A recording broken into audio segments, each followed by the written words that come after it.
Chapter 364, Unyielding. Chapter 364, Unyielding.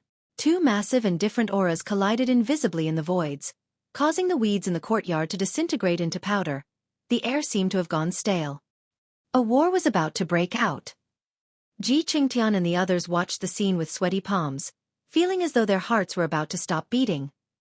The people before them were vastly different from the cultivators at the borders of the ancient battlefield.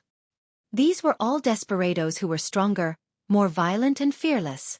A single clash was enough for them to be wiped out. No one could imagine the amount of pressure Xueqi was enduring against such ferocity. However, nobody, including the cultivators who were watching, could see any traces of fear in Xueqi's eyes. He was calm and indifferent. To think that he could remain expressionless under such circumstances. That person has a strong heart. So what? That isn't going to change the outcome. He's going to die today unless he's a 7 Meridian Foundation establishment cultivator. I heard that he's only at 4 Meridian Foundation establishment. Bao Yunfeng arrived not far from the mansion riding on his cloud-seeking leopard. As he looked down at Xueqi, the glint in his eyes intensified. Piak, piak, piak. Suddenly, Bao Yunfeng clapped and nodded repeatedly with glee. Great, great. Everyone was confused, not understanding what Bao Yunfeng meant by that. A moment later, Bao Yunfeng said, "Green-robed man who looks scholarly, you were the one who killed Xueqi." "I am." Xueqi admitted to it without hesitation with a calm tone. "Fu." All of a sudden, Bao Yunfeng laughed and said leisurely, "My motive originally was to capture you alive and torture you slowly. I've got countless methods to make a man suffer a fate worse than death. However..." With a slight pause, Bao Yunfeng changed the topic. "I've suddenly changed my mind." Everyone was stunned. Xueqi and the others were stunned as well, not understanding what Bao Yunfeng meant. On the second floor, the white-bloused man frowned in deep thought. Xueqi's expression was indifferent as he looked at Bao Yunfeng quietly without replying, waiting for the latter to explain. A look of admiration flashed through Bao Yunfeng's eyes. "Originally, I thought that you were just a reckless cultivator. Now, I can't help but admit that you're quite a character. Xueqi didn't die in vain. I'll give you a chance. Follow me and I'll let bygones be bygones." When they heard that, a commotion broke out in the crowd. "What good luck. That person's life is truly tough for a miracle to appear. Seems like Bao Yunfeng truly holds this man in high regards. Otherwise, he wouldn't have made this decision. Seems like Xueqi died for nothing." This was a change that many cultivators have not expected. Initially, all of them thought that Xueqi was dead for sure. None of them expected Bao Yunfeng to take a liking to Xueqi and wanted to take the latter as an underling. "You've changed your mind?" Suddenly, Xueqi asked. Stunned momentarily, Bao Yunfeng nodded right after. "That's right. Since you're new to Xiantian City, let me enlighten you. I am one of the 4 mounted bandits. In Xiantian City." Before Bao Yunfeng could finish, Xueqi interrupted him, "But, I haven't changed my mind." Bao Yunfeng narrowed his gaze on Xueqi. "What do you mean?" Raising his head slightly, Xueqi looked at Bao Yunfeng expressionlessly and said in an indifferent tone, "Earlier on, I was prepared to kill you. I still am. Therefore, prepare to die." The moment he said that, an uproar broke out. "Is that man crazy? He's really asking to die." Xueqi and the others were silent. No matter what, they would support Xueqi's decision. Even though they were not righteous warriors, none of them wanted to be the underlings of villains such as the 4 mounted bandits. However, if they were the ones in this life-and-death situation, they might choose to submit and endure. They wouldn't be able to stay true to their hearts and not back down like Xueqi. He possessed a fearless spirit. On the second floor, the white-robed man's eyes shone brightly as he looked at the green-robed cultivator below, wanting to see through the latter. In the courtyard. After hearing that, Bao Yunfeng was stunned for a moment before bursting into laughter that grew louder and louder. "Fu, ha ha ha." Even though Bao Yunfeng was laughing, the killing intent in his eyes was intensifying and was almost corporeal. As one of the 4 mounted bandits, He was almost unstoppable in Shentian City, and no one dared to provoke him. However, there was now a person who popped out of nowhere boasting of killing him. Indeed, I wasn't wrong about you. Bao Yunfeng's gaze was cold as he leaped down from the cloud seeking leopard and strode slowly towards Su Zimo. 6 spirit meridians shone beneath his robes as spirit energy gushed fervently. 6 Meridian Foundation Establishment. Nobody interfere. Bao Yunfeng shouted before smirking menacingly at Su Zimo. I'm going to kill you personally. Before he was done speaking, 2 shadows shot out in opposite directions. Shaking his hands, 2 cold daggers slid out from Bao Yunfeng's sleeves. They were extremely sharp and shone with 4 spirit lights. Supreme-grade spirit weapons. None of the cultivators at the borders of the ancient battlefield possessed supreme-grade spirit weapons. However, in Shentian City, Bao Yunfeng revealed 2 of them right away. Swash! Intertwining his hands, Bao Yunfeng stabbed both daggers towards Su Zimo's throat at an extremely fast speed. The strangulation of the 2 daggers had even vaguely sealed all of Su Zimo's attack angles. Melee combat was the most dangerous and any misstep could cause one's death. The sharpness of supreme-grade spirit weapons were enough to threaten Su Zimo. Not daring to be careless, Su Zimo did not reach out head-on with his bare hands. He slid his feet for a sidestep to dodge the 2 incoming daggers. In truth, Su Zimo could have summoned Bloodquencher for a head-on fight. However, Bloodquencher was a perfect spirit weapon after all, and it was easy for other cultivators to covet it, leading to endless battles. Unless he had no other choice, Su Zimo was not going to use it casually within Shentian City. His sidestep evaded Bao Yunfeng's killing move and in a flash, a series of afterimages were left behind as he attacked with his palm at an even faster speed. That palm carried immense might as his outstretched fingers encompassed everything as though it wanted to rip the world apart. Ground-rupturing palm. Bao Yunfeng's eyelids twitched in shock as he noticed Su Zimo's speed and sensed the power of his palm strike. This guy was too fast and powerful. Instantly, Bao Yunfeng realized that if he was not in possession of those 2 supreme-grade spirit weapons, he would not be a match for Su Zimo in terms of strength. In a flash, Bao Yunfeng composed himself as he yelled with a cold gaze, "Good strike!" Raising his dagger, Bao Yunfeng stabbed towards Su Zimo's palm while thrusting his other dagger cleanly towards Su Zimo's heart. The stab was extremely obscure, but it was a killing move. If Su Zimo were to advance a half-step more, it would be equivalent to sending his chest into Bao Yunfeng's dagger. If it was anyone else, dodging Bao Yunfeng's counterattack in time would already be considered fortuitous.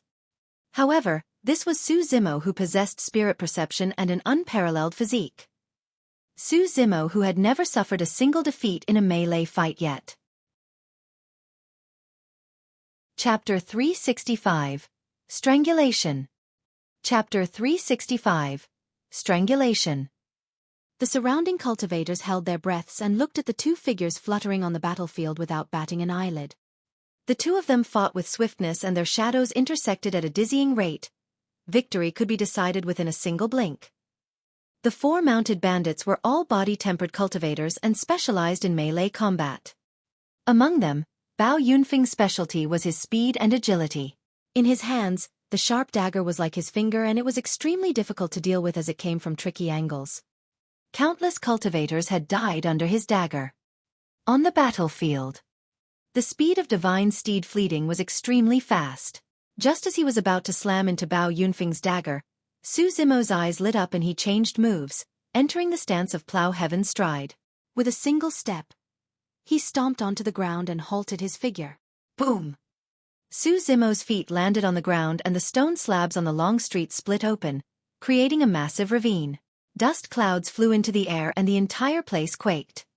With the Plow Heaven Stride, Su Zimo's aura intensified as though he wanted to tear the sky apart. Caught off guard, Bao Yunfeng's knee buckled and he lost his balance as his pupils constricted. Crackle! Su Zimo's tendons and bones were ringing as his body expanded. Like an ancient god, he reached out with his huge hands that looked soft and weak, lunging towards the 2 incoming daggers. A coil and a tremble. Ah! Bao Yunfeng shrieked as his palm cracked open. Blood was dripping from his hands and both daggers flew away. Everyone was shocked when they saw that.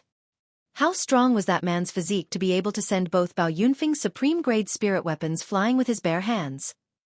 Not good. Bao Yunfeng was alarmed and thought to himself. However, his reaction was extremely fast as he retreated immediately.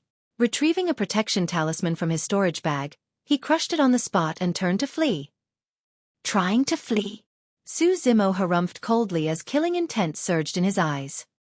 If he allowed Bao Yunfeng to escape into the crowd, Su Zimo would not be able to kill this man if he was blocked by the 100-odd desperados. With a flicker of his body, Su Zimo's feet sank into the mud before bursting forth. He covered 10 feet with a single stride and caught up with Bao Yunfeng in a few steps, launching a punch to the latter's skull. Boom! The veins on his fist were exposed and swelled up to twice their size. It was like a huge green-black seal that emitted a blood stench as it descended with a mighty aura. Roar! The cloud-seeking leopard reacted faster than cultivators. The moment it sensed its master's crisis, it roared in rage as its fur stood on end. Emitting a thick demonic chi, it bared its fangs and lunged towards Su Zimo ferociously.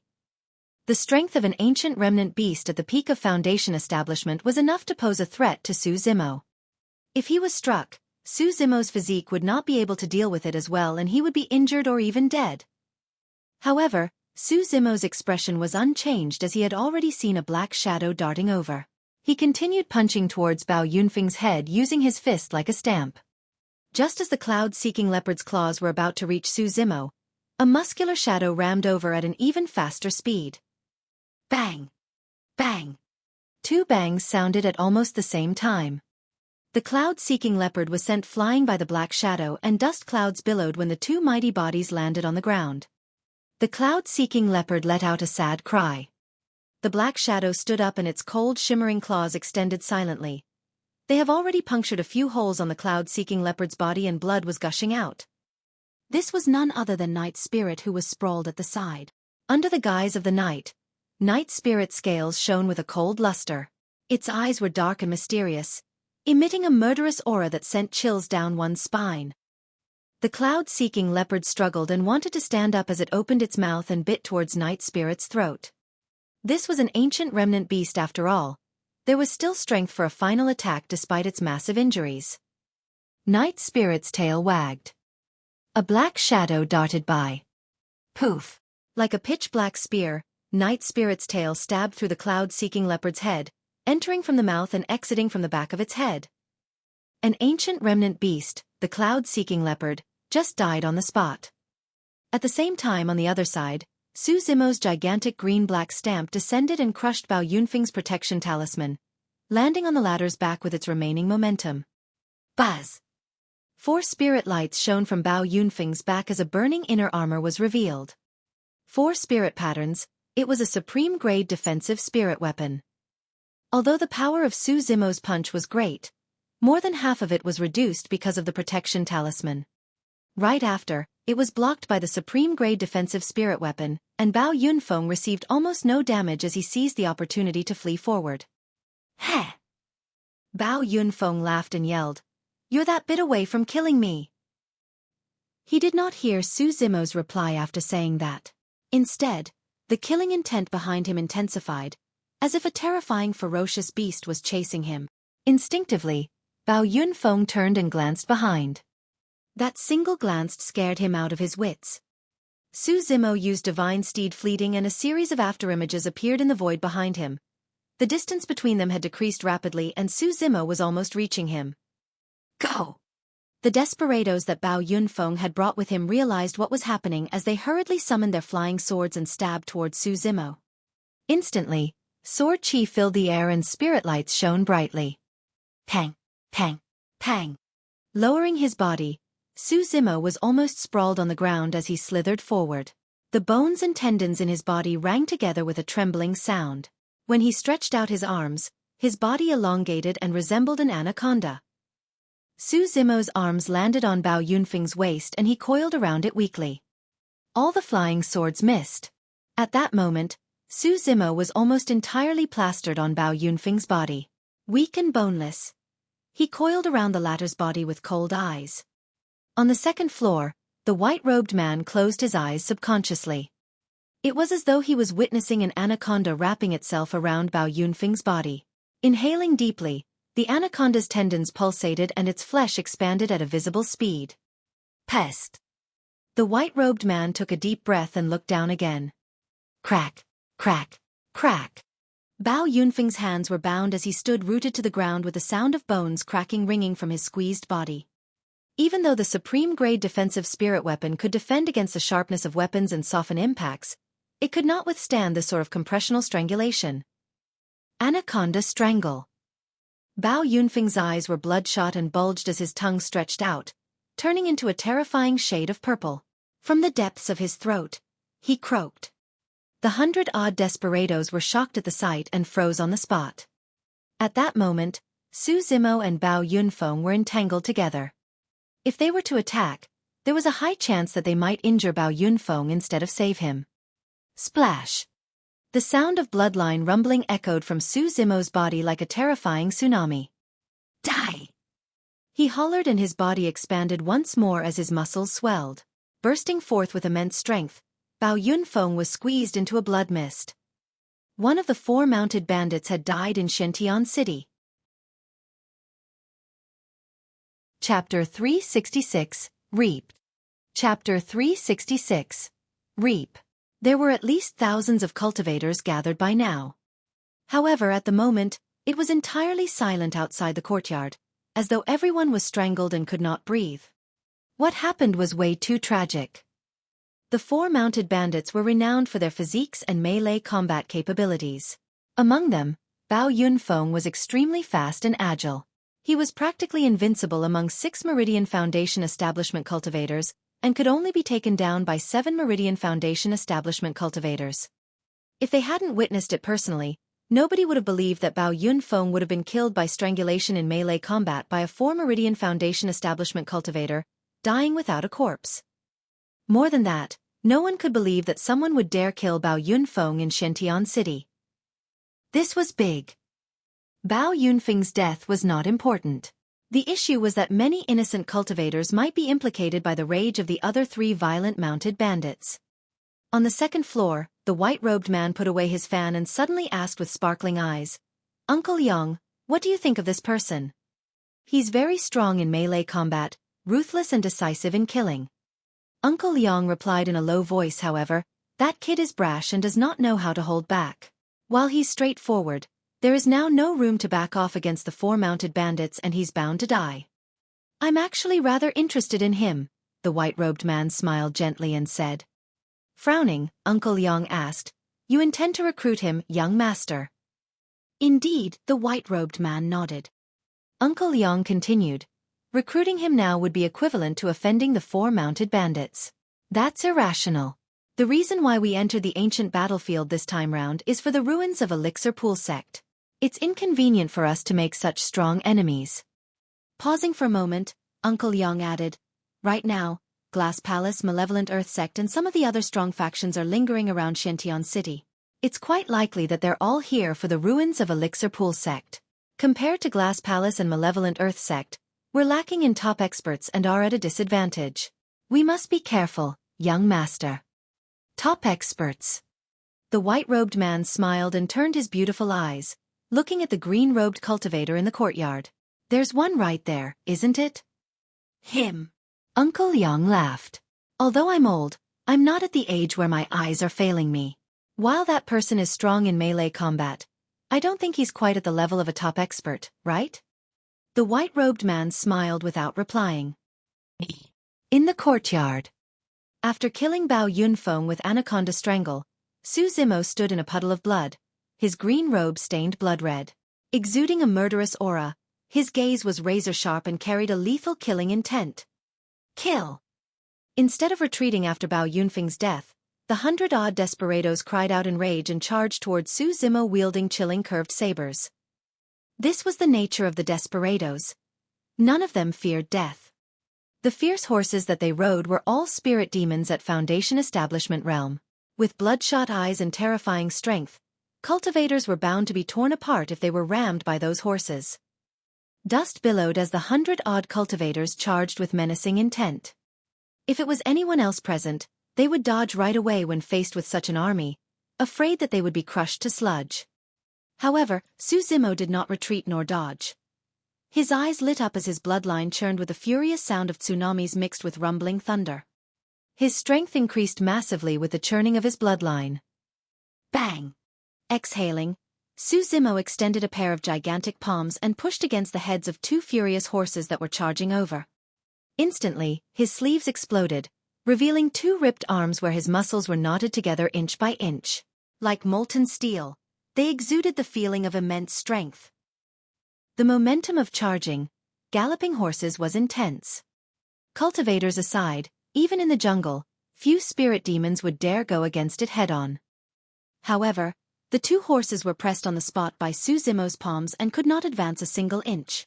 Xueqi's feet sank deep into the mud as he stood like an ancient god with a deep and unwavering gaze.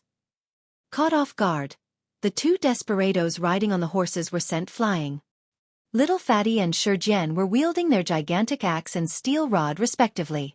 Seizing the opportunity, they ended the lives of the two men that were sent flying into the air in a momentary daze. There was no way the two horses could endure the shock of the collision between two massive forces as they whimpered and died on the spots, their bodies crushed and their tendons and bones shattered.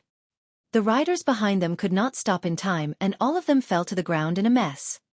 On his side, a horse charged towards Xueqi's chest. Heh! Sneering, Xueqi strode forward and raised his knee, ramming over like a horse as well. Bang!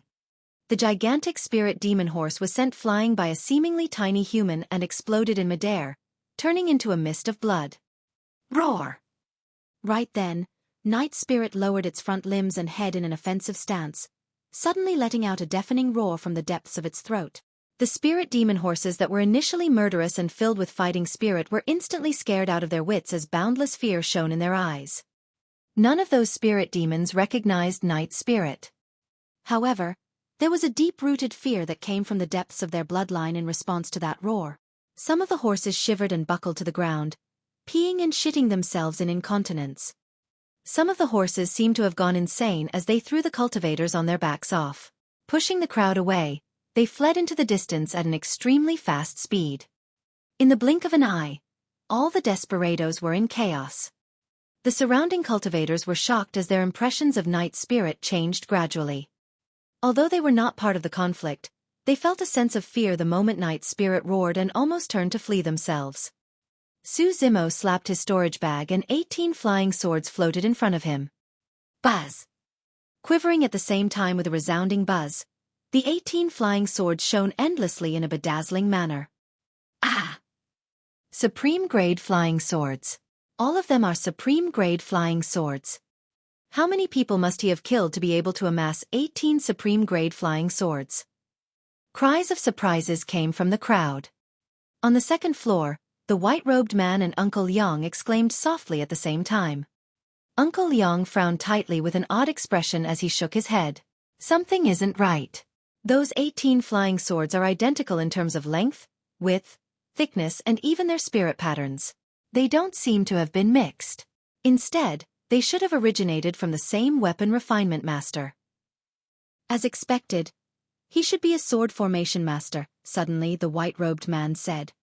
Before the white-robed man finished his sentence, Xueqi waved his hands in the courtyard and the 18 flying swords intertwined in the void, leaving sword scars in their wake.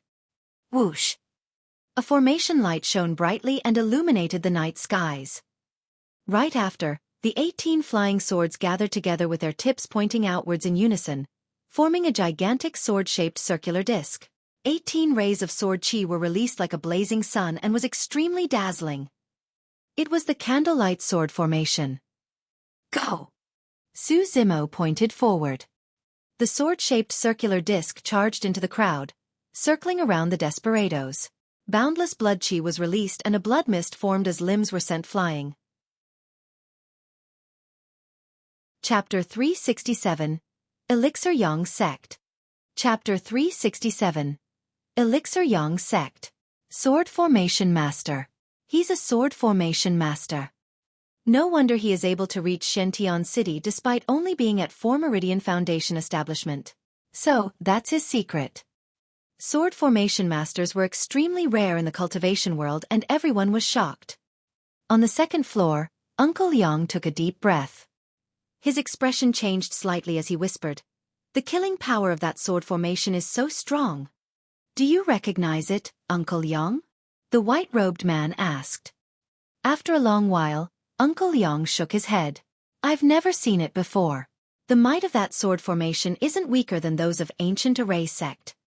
The four unorthodox groups were Elixir Yang Sect, Thousand Crane Sect, 100 Refinement Sect and Ancient Array Sect, gathering all the top elixir, weapon, talisman and formation masters of Tianhuang mainland. Those were the havens for these types of cultivators. All the renowned sword formation masters of the cultivation world were mostly from Ancient Array Sect. Uncle Yang shook his head again. It's a pity that his cultivation realm is too low. If he was at 7 Meridian Foundation establishment, he would definitely be able to hold out against the legacy disciples of Glass Palace and Malevolent Earth Sect with just that sword formation alone. "Let's head down and take a look." The white-robed man rose and led the way. Uncle Yang persuaded him, "Young master, that man isn't going to live for long despite his immense potential. He'll be dead the moment the other 3 mounted bandits return to Shen티an City. It's truly not a wise choice to recruit him now." "Not necessarily." The white-robed man smiled meaningfully. In the courtyard, all the desperados were 6 Meridian Foundation establishment cultivators. If they worked in unison against Su Zimo, they would definitely be a force not to be reckoned with and might even be able to break the candlelight sword formation. But now, their formation was scattered into chaos by Su Zimo and Night Spirit and were in a mess. There's no way they could deal with the killing power of the candlelight sword formation at this point. Clang! Clang! The sounds of swords ringing rang incessantly, accompanied by tragic shrieks. Lives were being reaped mercilessly like grass as the desperados truly lost their lives. The dilapidated mansion was dyed with blood. Flesh aside, even superior-grade spirit weapons would be shattered if they were sucked in by the candlelight sword formation. The air was filled with a thick stench of blood. At this moment, even desperados could not take it any longer as they scattered and fled in all directions. In the blink of an eye, the courtyard was left with nothing but corpses that were still warm. The surrounding cultivators were shocked. To them, the red-stained figure standing in the pool of blood resembled an Azura that had just walked out of hell. Now that Bao Yunfeng is dead, that man is definitely doomed when the other 3 mounted bandits return. Maybe not. They'll definitely leave this place tomorrow morning and flee far away. They might be able to escape this calamity. Foo-foo. The person who spoke at the start sneered. "Do you think the 3 mounted bandits are fools? They have survived in the jungles for many years and specialize in tracking people down. Nobody will be able to hide from them." Su Zimo put away his 18 flying swords as well as the storage bags of Bao Yunfeng and the others. He was calm as usual, indifferent towards the gossips at the sidelines. Ji Qingtian and the others heaved a sigh of relief. The crowd gradually dispersed. Sensing something, Su Zimo glanced sideways and caught sight of a white-robed man walking over. The white-robed man was extremely handsome and could be described as perfect. At first glance, he seemed to be even more beautiful than a woman. However, what shocked Su Zimo was the fact that an elderly man with a long beard was following behind the white-robed man. Even though there was no age restriction for the ancient battlefield, the people that entered were typically geniuses and talents of the current generation. The sudden appearance of an elderly man was particularly striking. Furthermore, Su Zimo's spirit perception told him that the elderly man was extremely dangerous. After entering the ancient battlefield, Su Zimo had been through a number of battles. However, he had never experienced such an aura from another cultivator. It was so terrifying that it made one's heart palpitate. Su Zimo gazed deeply at the elderly man before focusing his attention on the white-robed man again.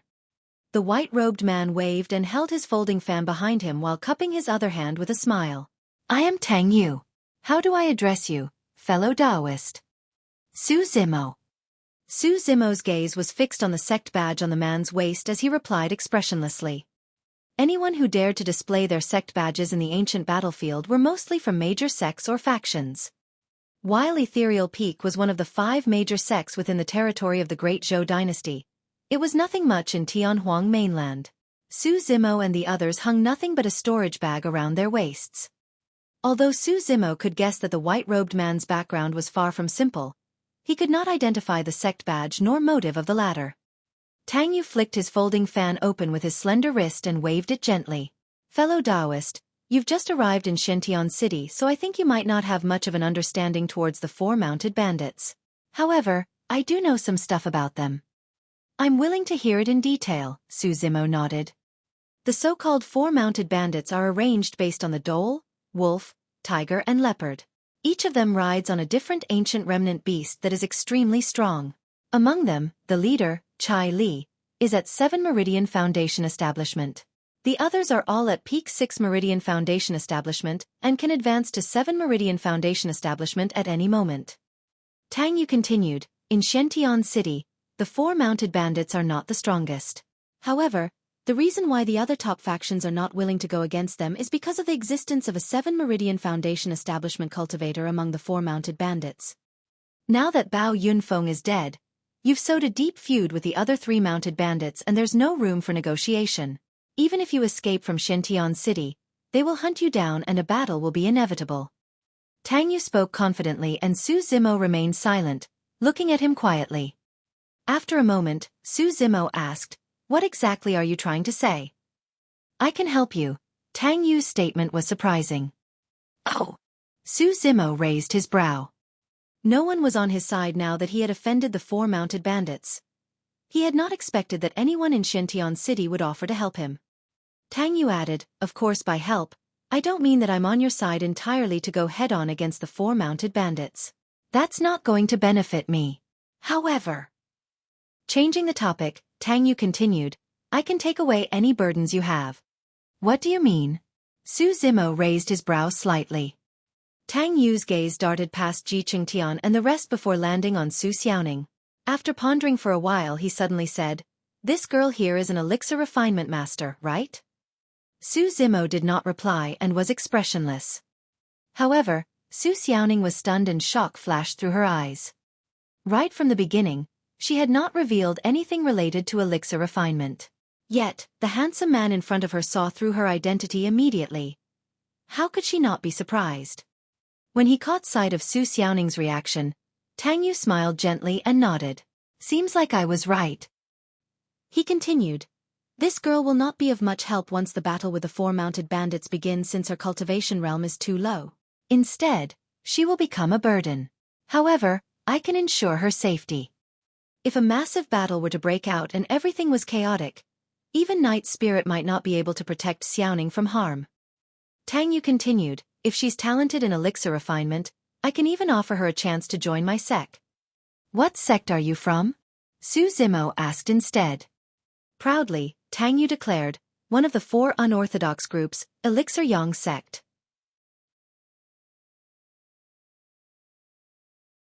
Chapter 368. Young Master Tang? Chapter 368. Young Master Tang. On Tianhuang mainland, 9 major factions ruled over the place. 9 immortal sects, 8 demon races, 7 fiend sects, 6 Buddhist monasteries, 5 heretical doctrines, 4 unorthodox groups, 3 aristocratic families, 2 islands and 1 palace. Elixir Yang sect belonged to one of the 4 unorthodox groups and had a deep foundation. It was said that the sect's history traced back to the ancient era. Most of the renowned elixir refinement masters of the cultivation world originated from Elixir Yang sect. The strength of Elixir Yang sect was naturally lesser than the other sections. However, due to their capabilities in elixir refinement, they were well connected with the other major factions and there was no lack of powerful beings from the cultivation world that joined them. Elixirs were essential consumables. Be it for cultivation or in the battlefield, they were extremely important. Elixir Yang sect was one of the major factions within Shentian City. As a legacy disciple of Elixir Yang sect, Tang Yu was indeed qualified to make his claims. Su Xiaoning was very moved upon hearing the words, Elixir Yang sect, as her eyes lit up. She looked at Su Zimo expectantly but kept quiet obediently. Su Zimo remained silent and undecided. Suddenly, Tang Yu's eyes were filled with resolve and he said, if you're able to survive 15 minutes against the attacks of the other 3 mounted bandits, Elixir Yang sect will come forth to your aid. Young Master. Uncle Liang frowned and could not help but remind. To Uncle Yang, it was not enough of a reason for Elixir Yang Sect to step forth even if Su Zimo could survive 15 minutes against the other 3 mounted bandits. The moment they did so, it would mean becoming enemies with the 3 mounted bandits, and if they didn't handle that well, it would result in a bloody battle. That's too risky.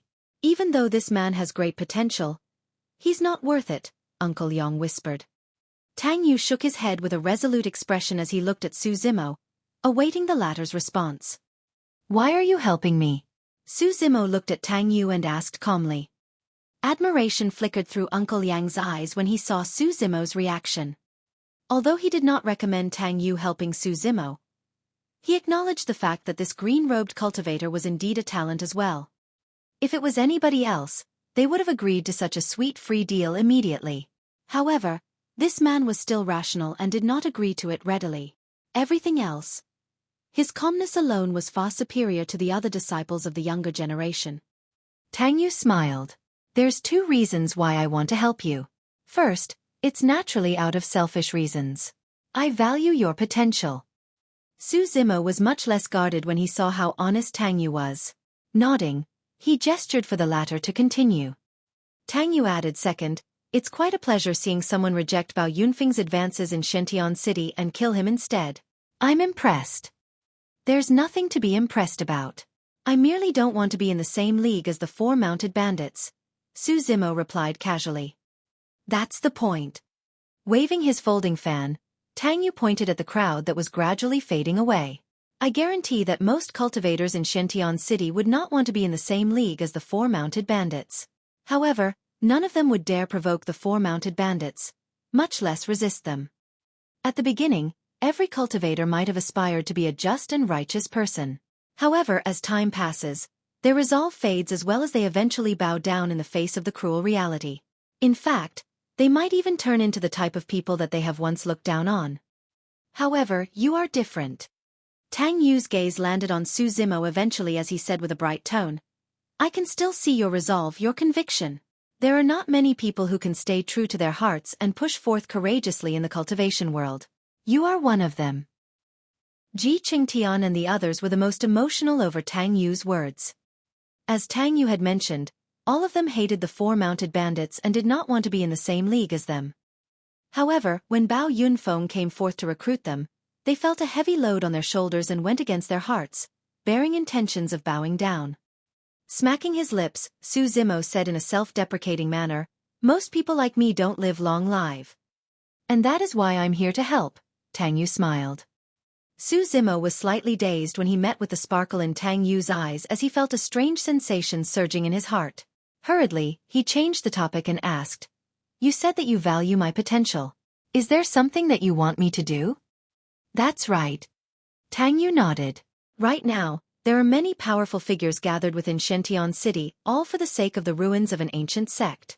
At that time, I hope that you'll be on the side of Elixir Yang Sect. Ancient sect ruins. Ji Qingtian and the others were excited at the sound of that. The opportunities and treasures within the ruins of an ancient sect were much more than a golden core's cave abode. Furthermore, if even cultivators of Glass Palace, Malevolent Earth Sect and the unorthodox groups were gathered here, it was proof that the ruins were not ordinary. Suddenly, Uncle Yang said, That's for the future. We'll talk about it if you manage to survive. Su Zimo pondered for a moment before saying, I'll give you an answer tomorrow morning. All right. Tang Yu nodded. Just as he was about to turn and leave, Xiaoning stepped forth and asked with a slightly blushed face, Why, young Master Tang, how did you manage to identify that I was an elixir refinement master? Suddenly, Su Zimo spoke, Fellow Taoist, although your male disguise is superb, there are still some flaws. Male disguise. Ji Qingtian and the others were slightly stunned and turned to look at Tang Yu instinctively. Even though Tang Yu was extremely good-looking with eyes like a painting, there was an Adam's apple and his chest was flat. How was he a woman? Instinctively Tang Yu asked, What flaws? Although the fragrance you emit is very faint, you can't hide it from me. By cultivating the mystic classic of the 12 demon kings of the great wilderness, Su Zimo had already cleared his nose orifice and he was much more sensitive toward scents compared to others. Chapter 369. Separate Ways. Chapter 369. separate ways. Ji Qingtian and the others came to a realization when they saw Tang Yu's reaction as well as two pink spots flushing on the latter's cheeks. Initially, Tang Yu merely wanted to tease Xiaoning out of playfulness.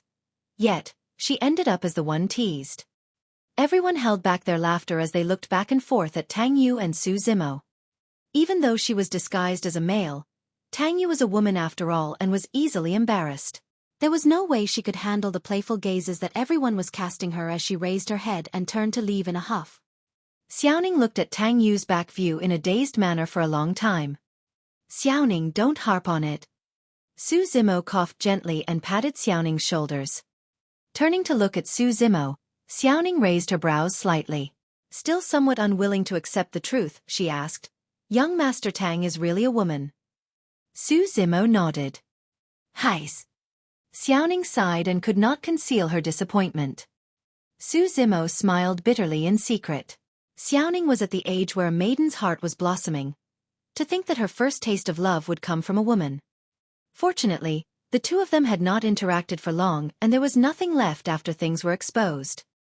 Not long after, Xiaoning recovered and came before Su Zimo, saying sternly, "Brother, I want to join Elixir Yang Sect." Why?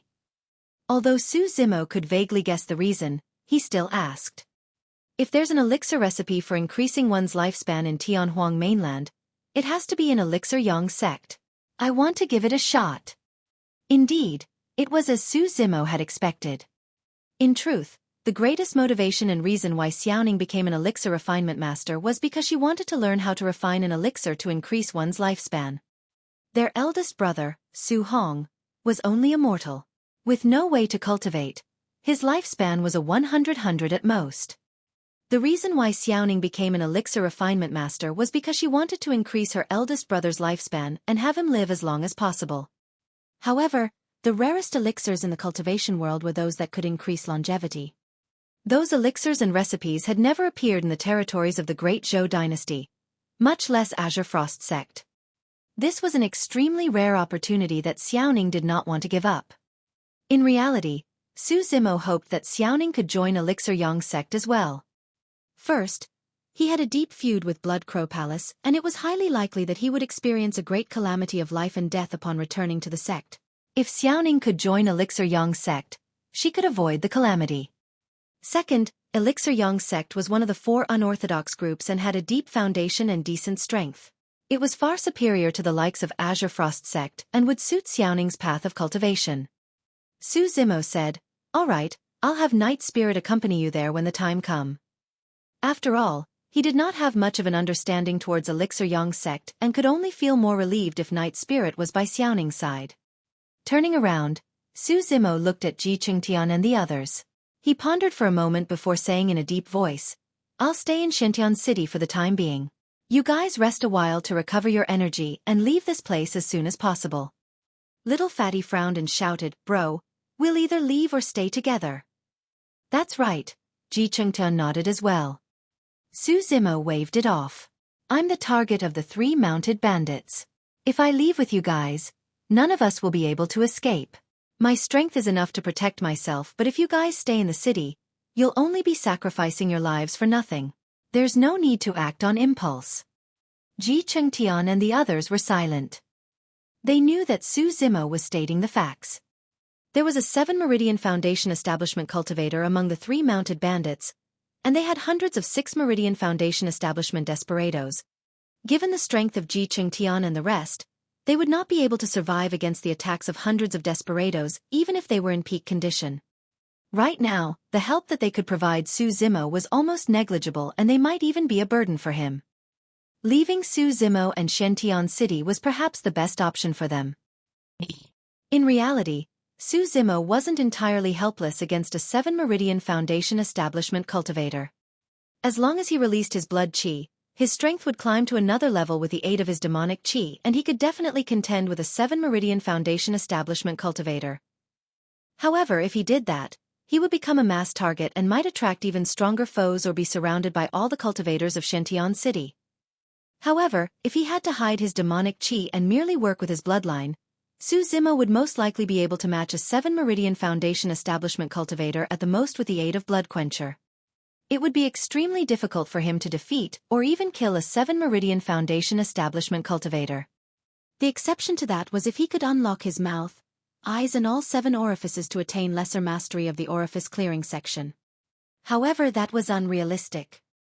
In other words, Xueqi's only chance was to hold out for 15 minutes against the attacks of the 3 mounted bandits and wait for the assistance of Elixir Yang Sect.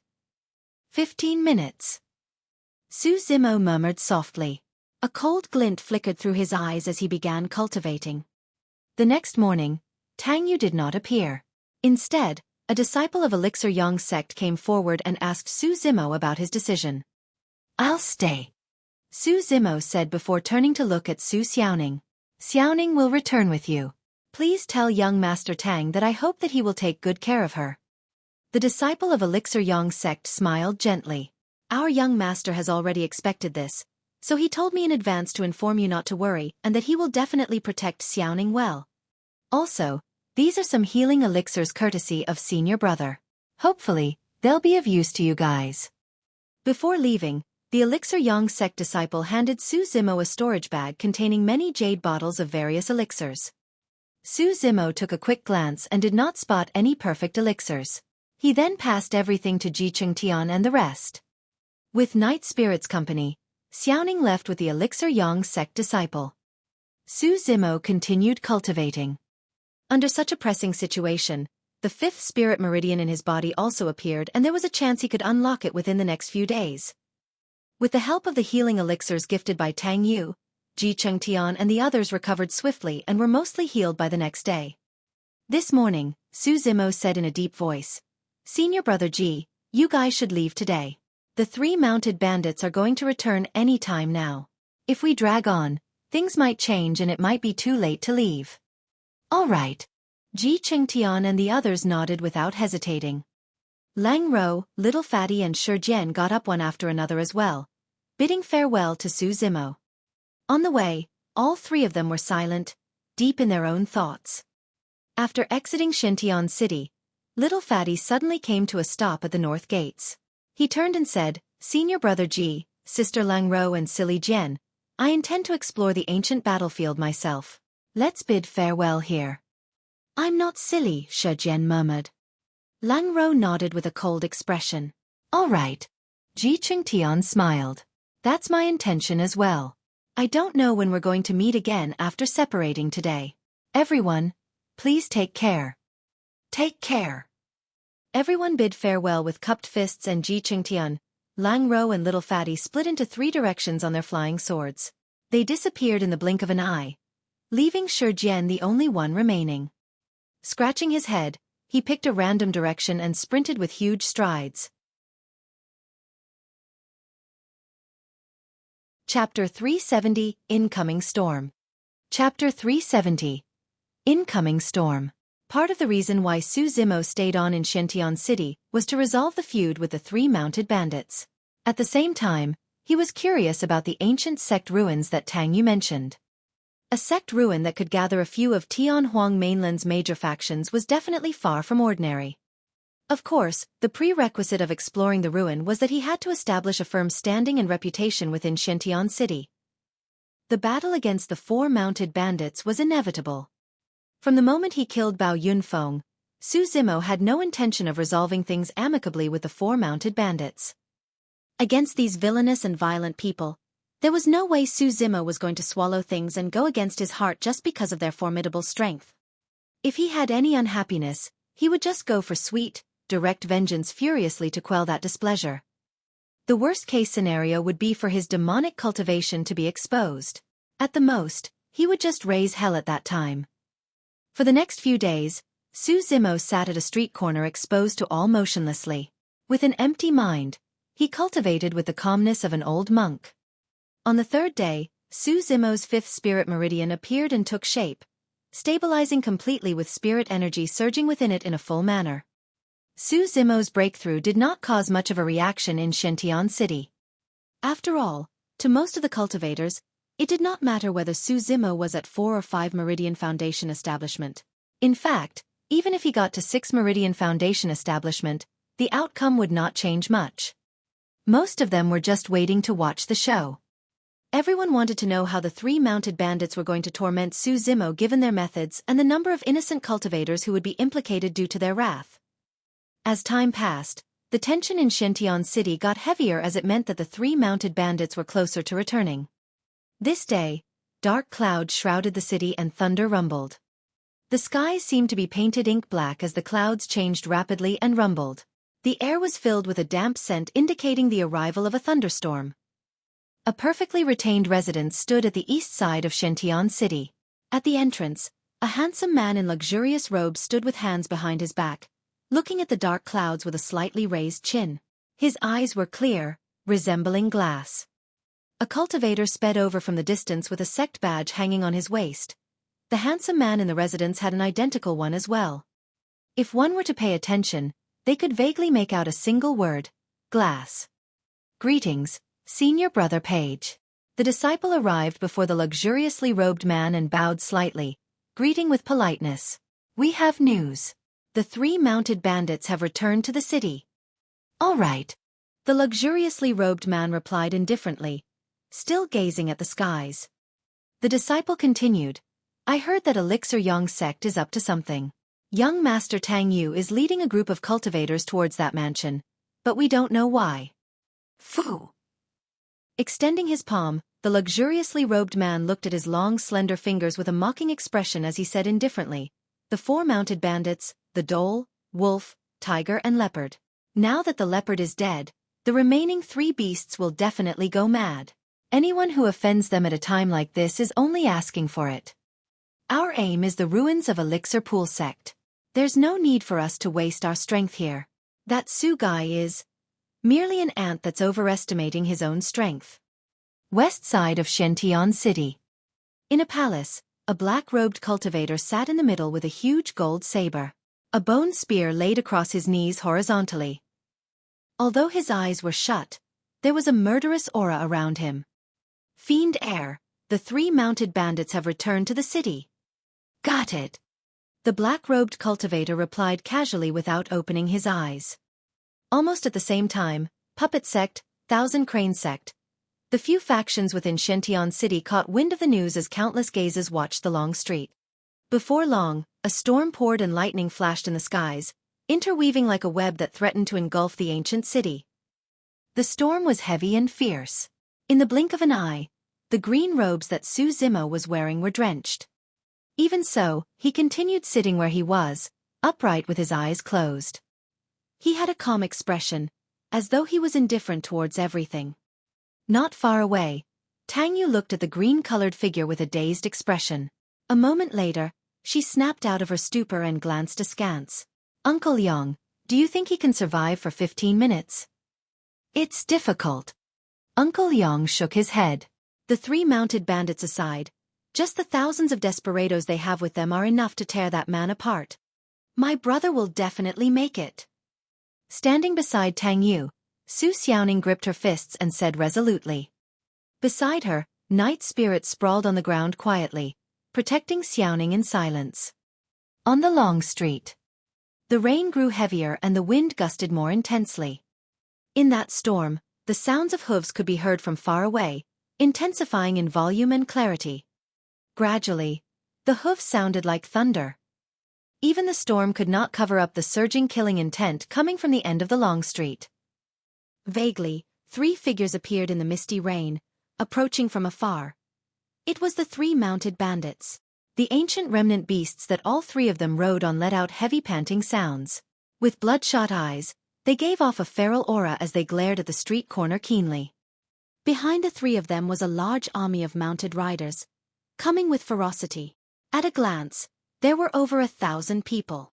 1,000 desperados coupled with a 7 Meridian Foundation establishment cultivator. This was a force not to be underestimated in the ancient battlefield, let alone Shentian City.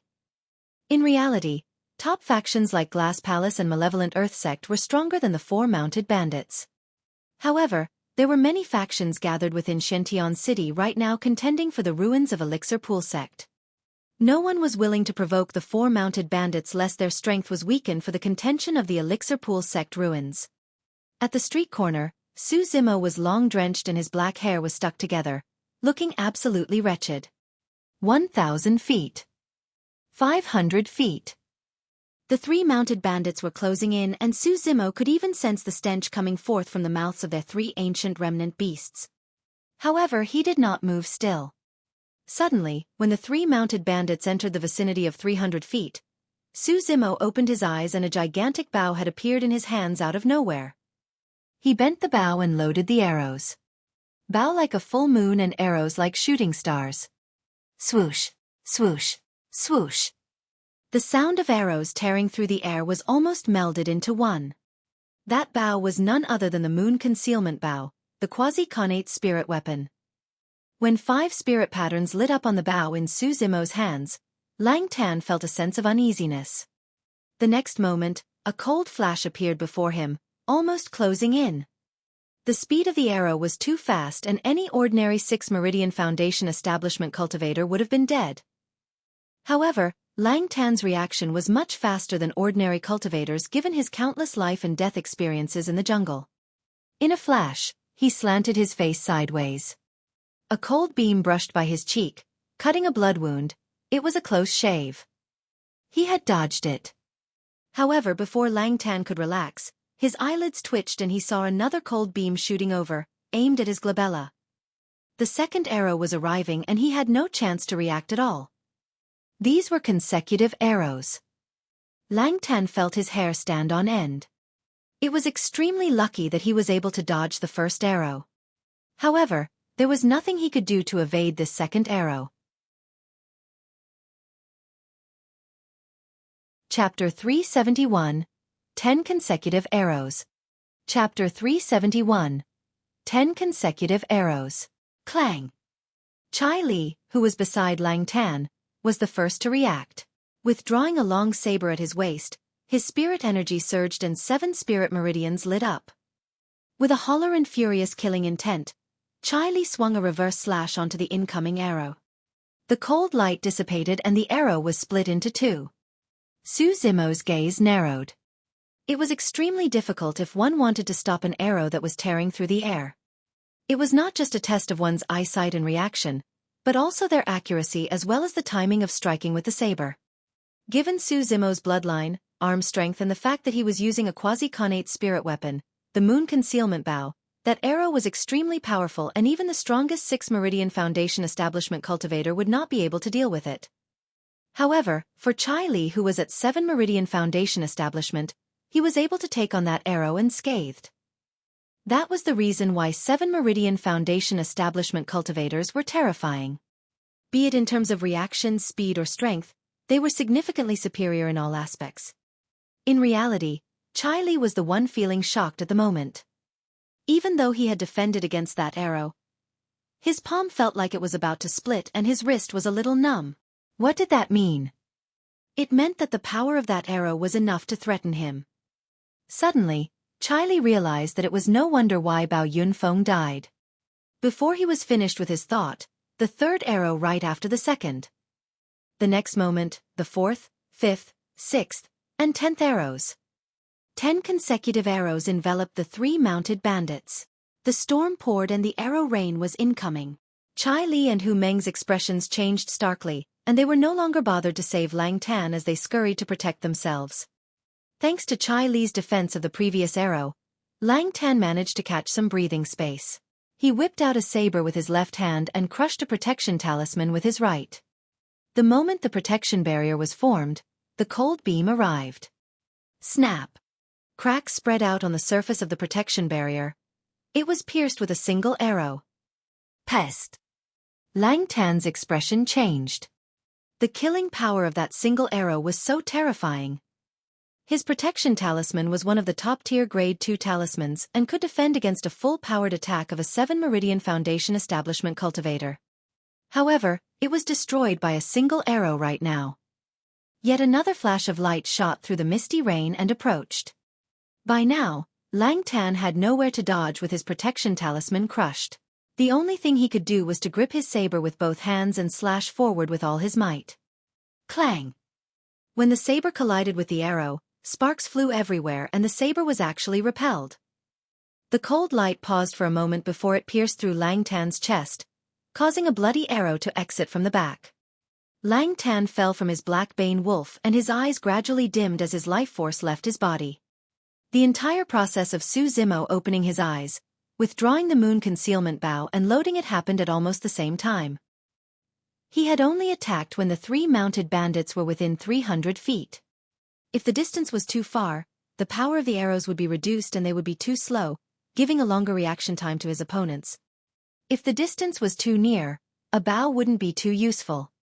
Around 300 feet or 100 meters was sufficient for Su Zimo.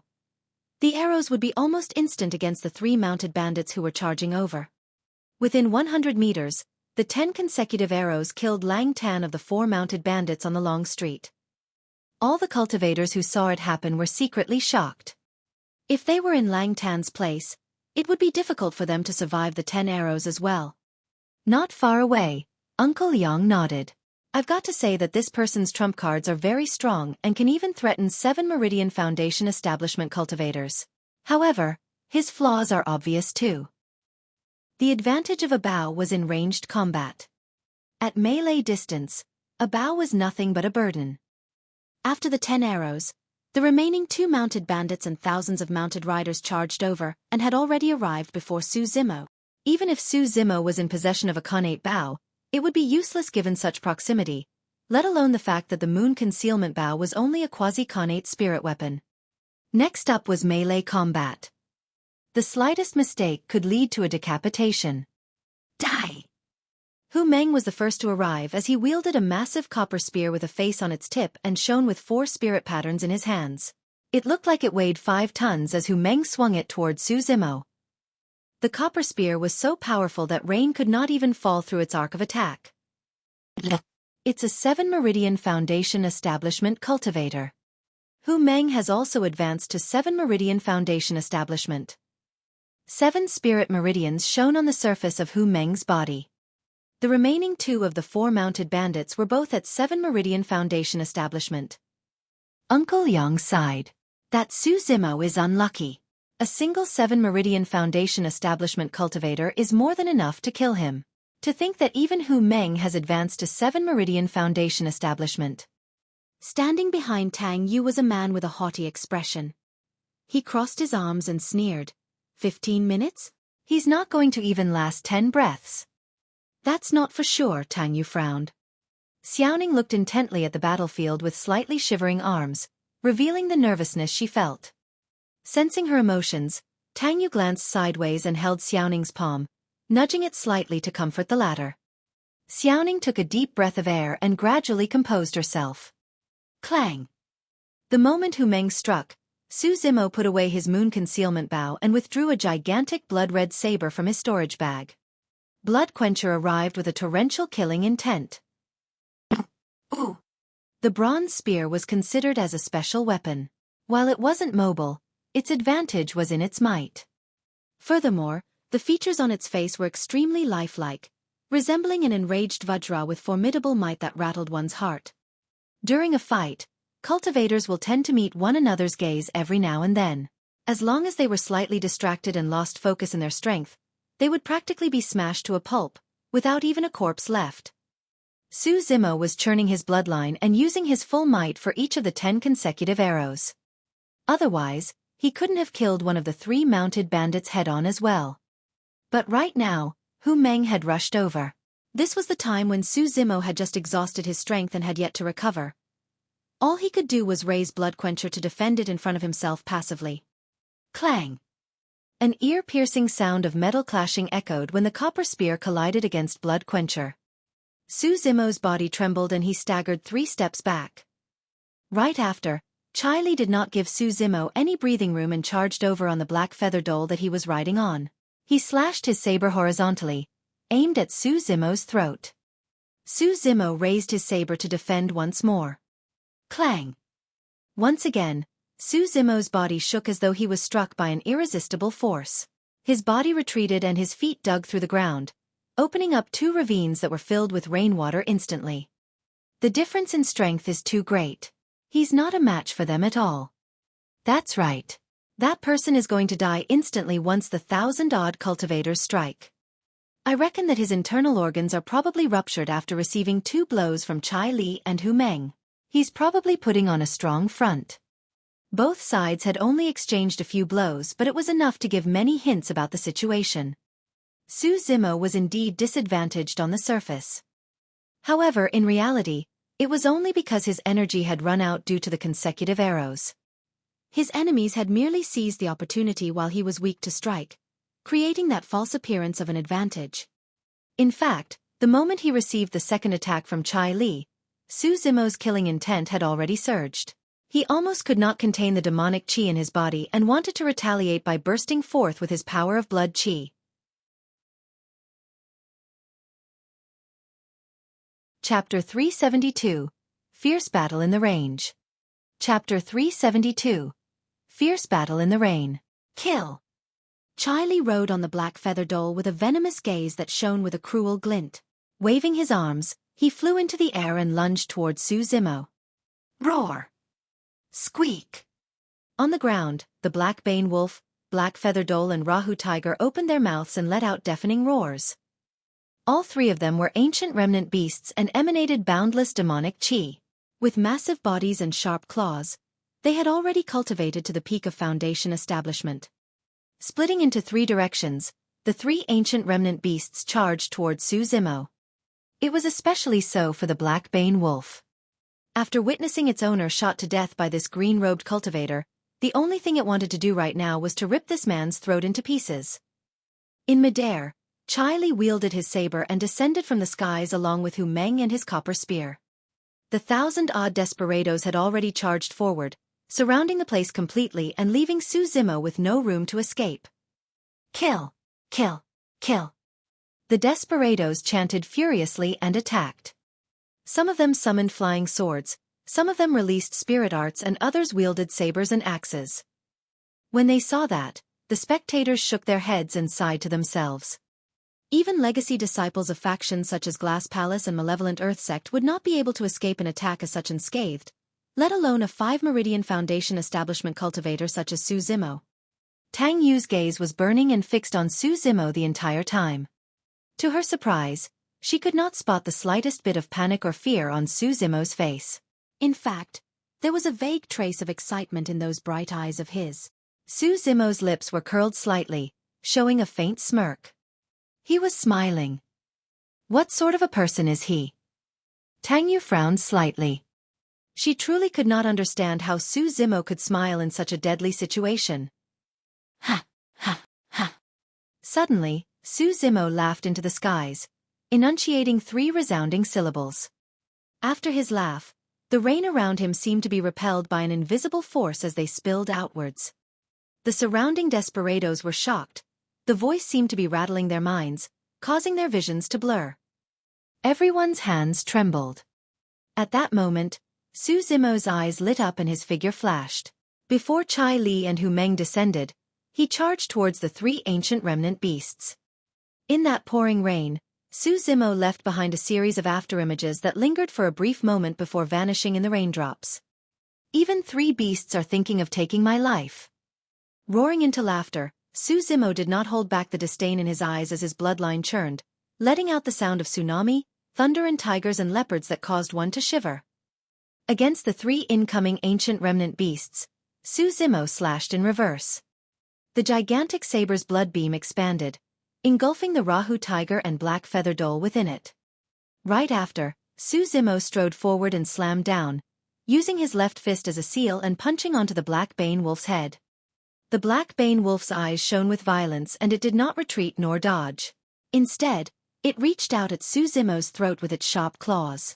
The Black Bane Wolf was much bigger than Su Zimo in size. Under normal circumstances, before Su Zimo could even punch the Black Bane Wolf, the latter's claws would have already ripped his throat apart. The Black Bane Wolf's eyes shone with excitement. It could visualize the human before it being shred by its claws. All of a sudden, a change occurred on the battlefield. The instant the Black Bane Wolf lunged forward, Su Zimo's bones and tendons sounded together. His tendons expanded and contracted like a bowstring and echoed with vibrating sounds. Pang, pang, pang. Su Zimo's arm expanded rapidly as he struck first, his fist transforming into a green-black seal that landed heavily onto the head of the Black Bane Wolf. The sound of bones cracking could be heard. Among the spirit demons, wolves were said to have bronze skulls and iron bones. In other words, the head of a wolf was the toughest part of its body. But right now, the head of the Black Bane wolf, an ancient remnant beast, was crushed by a single punch from Xueqi. Its brain juice splattered as it gave a tragic shriek before dying on the spot. If the Black Bane wolf was said to have a skull made of bronze and iron bones, Xueqi's fist would be equivalent to a diamond that was indestructible and almighty. After killing the Black Bane wolf with a single punch, the Black Feather Dhole and Rahu Tiger retreated against the sharpness of Blood Quencher. At this moment, the attacks of the other cultivators arrived. The two 7 Meridian Foundation establishment cultivators that posed the greatest threat to Xueqi, Chai Li and Hu Meng, were charging forth once again with their respective weapons. A bloody battle had erupted completely. Clang! Clang! Xueqi slapped his storage bag and summoned 18 supreme-grade flying swords, conjuring the candlelight sword formation right away. This time round, the candlelight sword formation was not used offensively, but completely defensively. The attacks of the 1,000-odd desperados were too concentrated, and it was no longer possible to just rely on spirit perception. Clang! Clang! The circular sword formation spun and blocked the many incoming flying swords at the back. Fortunately, Xueqi had advanced to 5 Meridian Foundation establishment and had a massive boost in his spirit energy. Otherwise, the candlelight sword formation would have dispersed after a short while under the countless spirit weapons and spirit arts. Swash! Xueqi's figure flashed and he weaved between the concentrated attacks, dodging the strikes of Chai Li and Hu Meng. Barging right into the crowd, he wielded Blood Quencher and cleaved around him. Poof! Poof! Poof! Xueqi did not know any saber techniques at all. However, his bloodline was extremely strong and his strength was unparalleled. Coupled with the sharpness and weight of Blood Quencher, he overwhelmed every single location he was at. The bodies of those cultivators could not withstand the blood beam of the saber. Anyone that Blood Quencher touched was sliced into half with fresh blood pouring everywhere. Even if there were cultivators who could barely withstand the might of Blood Quencher thanks to their own spirit weapons, they were sent flying by the tremendous force transmitted by the sharp blade and their organs were ruptured before they even landed. Clang! Clang! Swinging Blood Quencher, Xueqi clashed against Chai Li and Hu Meng head-on once more. This time round, Xueqi did not budge a single step. His bloodline seemed to be boiling as he howled and took a step forward, slashing twice. Clang! Clang! Chai Li and Hu Meng's spirit energies churned rapidly in their dantians as they resisted Xueqi's attacks. Their expressions did not change and the killing intent in their eyes merely intensified. Swoosh! An evil gust of wind blew. The Black Feather Dhole took advantage of the moment when Xueqi was fighting Chai Li and Hu Meng to lunge forward, aiming for Xueqi's back silently with its sharp claws.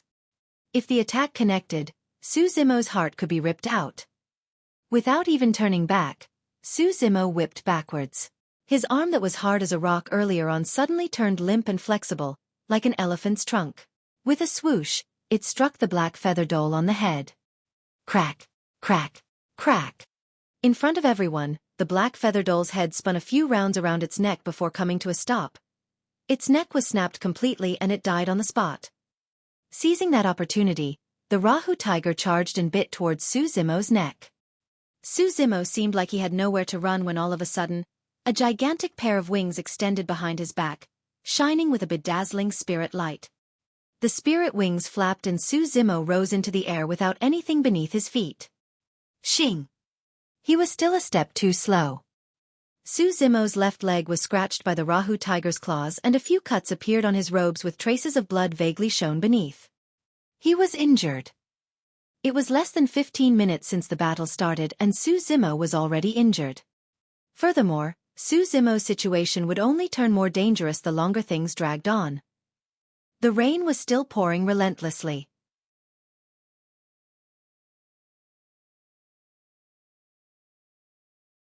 Chapter 373, Bloodstained Longstreet. Chapter 373, Bloodstained Longstreet. If any other cultivator received that attack, their legs might have been ripped off entirely. However, Xueqi had an extremely strong physique. The moment the Rahu Tiger's claws dug in, It was met with great resistance and it merely left behind a couple of wounds that were neither negligible nor fatal. The muscles on Su Zimo's legs shifted and patched both sides of the wounds, stopping the blood flow immediately. The strength of his physique was not merely in terms of raw power. His regeneration capabilities that even ancient remnant beasts would covet was what made Su Zimo so strong in sustained fights. Smacking his lips, Su Zimo's eyes had no trace of fear and were instead shining with fervor. The spirit wings flapped and Su Zimo's speed was at a maximum. Turning into a streak of light, he shot into the crowd and waved Blood Quencher, causing blood to spray all over the place. Cling! Clang! Countless spirit weapons were shattered into pieces. Many figures fell onto the long street one after another, coughing out mouthful of blood with not much longer to live. Swoosh! Hu Meng wielded his copper spear and descended from the skies, crushing toward Su Zimo's head with an evil gust of wind. Shadows of swords were still around, flickering coldly. Su Zimo had not much room to dodge at all. He could only rely on the spinning candlelight sword formation to guard his surroundings. Taking a deep breath of air, Su Zimo turned around sharply and slashed upwards. Clang! The sound of metal clanging echoed deafeningly. Even the many desperados in the surroundings felt their ears hurt from the sound, let alone Su Zimo who was in the center of everything. Su Zimo's body shuddered and the stone slab beneath his feet shattered. Both his legs sank into the ground and he seemed much shorter all of a sudden. This time round, it was clear that Su Zimo was disadvantaged. In reality, if it was a one-on-one battle, Su Zimo's strength would not be weaker than Hu Meng even if the latter was a 7 Meridian Foundation establishment cultivator. However, apart from Hu Meng, Su Zimo was surrounded by 1,000-odd desperados, an ancient remnant beast and another 7 Meridian Foundation establishment cultivator. Under such circumstances, it was already extremely fortunate that Su Zimo was able to hold out.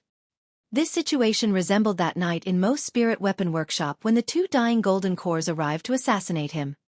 In truth, the strength of a golden core was more than enough to kill him. However, with the help of Night Spirit, Su Zimo made use of his opponent's underestimation of him, precise grasp of timing and environment, his bloodbone palm and various other factors to kill the golden cores instead. In a true battle, there was no way Su Zimo would have been a match for the golden cores, not even if he took on his demon form. The formation of a core was the first step of breaking free from the restrictions of heaven and earth, and it was nothing to scoff at. Even golden cores in their twilight years were not people that Foundation establishment cultivators could go against. Their powers and might were not to be trifled with. Right now, even if Su Zimo activated his bloodline, his strength was only enough to match Chai Li and Hu Meng. However, he was definitely disadvantaged with the addition of so many desperados attacking him continuously. Swash! A cold flash of light shot over. Su Zimo merely felt his vision blur and he could not identify where Chai Li's blade was.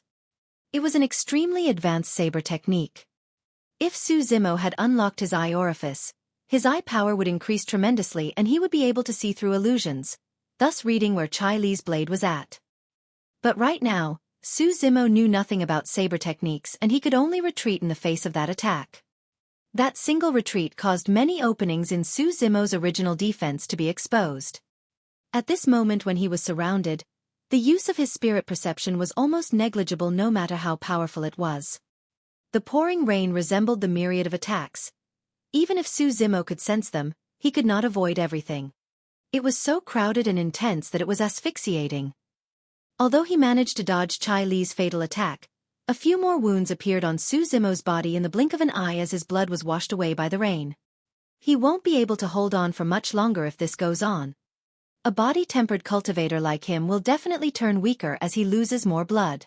His situation's only going to get worse. What a pity. That man truly does have the strength to go against the 4 mounted bandits, sigh. Tang Yu was motionless in the face of the remarks of the crowd, merely looking slightly worried. Su Xiaoning's gaze was fixed on that shrinking green figure battling within the crowd. Pursing her lips tightly, her vision was gradually blurred by a layer of misty rain. Corpses laid all around Su Zimo's feet in a terrifying sight. Despite the fact that he was being held up by 2 7 Meridian Foundation establishment cultivators and the bombardment of 1,000-odd desperados, Su Zimo still managed to kill off more than 100 Foundation establishment cultivators with his terrifying melee combat strength. His green robes were almost stained red by this point. Su Zimo, surrender now and I can let you die with a full corpse. Chai Li's sinister voice sounded. Ha ha. Su Zimo burst into laughter. Chai Li, even if you surrender now, I won't leave you with a full corpse. I'm definitely going to chop your head off. Su Zimo, I'm going to mince you as revenge for my brother. Hu Meng roared. Kill him. Kill him. The desperado's eyes were bloodshot as they swarmed in. As time passed, the number of injuries on Su Zimo's body increased. Some of them had split open once more after healing up. The long street was dyed red with blood. Even the pouring rain could not wash away all the blood on the stone slabs. To everyone, Su Zimo was already sluggish right now. He was no longer as agile as he was earlier, and the candlelight sword formation that he had summoned was also swaying against the continuous attacks and could disperse at any moment. In fact, Su Zimo's spirit wings had already vanished due to his immense expenditure of spirit energy. He was at the end of the road. Uncle Yong shook his head. That lad's bound to die within 50 breaths. Tang Yu frowned and glanced askance at the cultivators behind her. She could still order Elixir Yong's sect to join the battle right now. However, they were bound to suffer immense losses if they were to enter at this moment. That would reduce their chances for the Elixir Pool sect ruins contention even further. Personally, she wanted to help Su Zimo. However, she was the leader of Elixir Yong's Sect's expedition this time round. Every single decision she made had to be for the Sect's interests, and she could not take part in the battle right now. Heis. Tang Yu's eyes dimmed as she sighed internally. The omnipresent pain struck Su Zimo's nerves repeatedly and his mind was incomparably clear. I was still forced to this point in the end. The demonic chi within Su Zimo's body rumbled and his eyes shone with a scarlet glint. The moment he released his power of blood chi, Su Zimo would still retain human form. However, he would be shrouded by demonic chi and would resemble an ancient demon that descended into the world, increasing his strength by folds such that he would be able to slay 7 Meridian Foundation establishment cultivators. Just as well. I'll kill to my heart's content today. Right as Su Zimo made up his mind to reveal his demonic cultivation and burst forth with his power of blood chi, a familiar voice sounded from outside the battlefield. Bro, you told me not to act on impulse. But today, I'm going to act on impulse. Right after, another voice came from another direction. Zimo, I'm not going to be your burden this time round. Immediately after that, a cold female voice sounded. I've just crafted a few new talismans. What a coincidence. I was looking to test them out.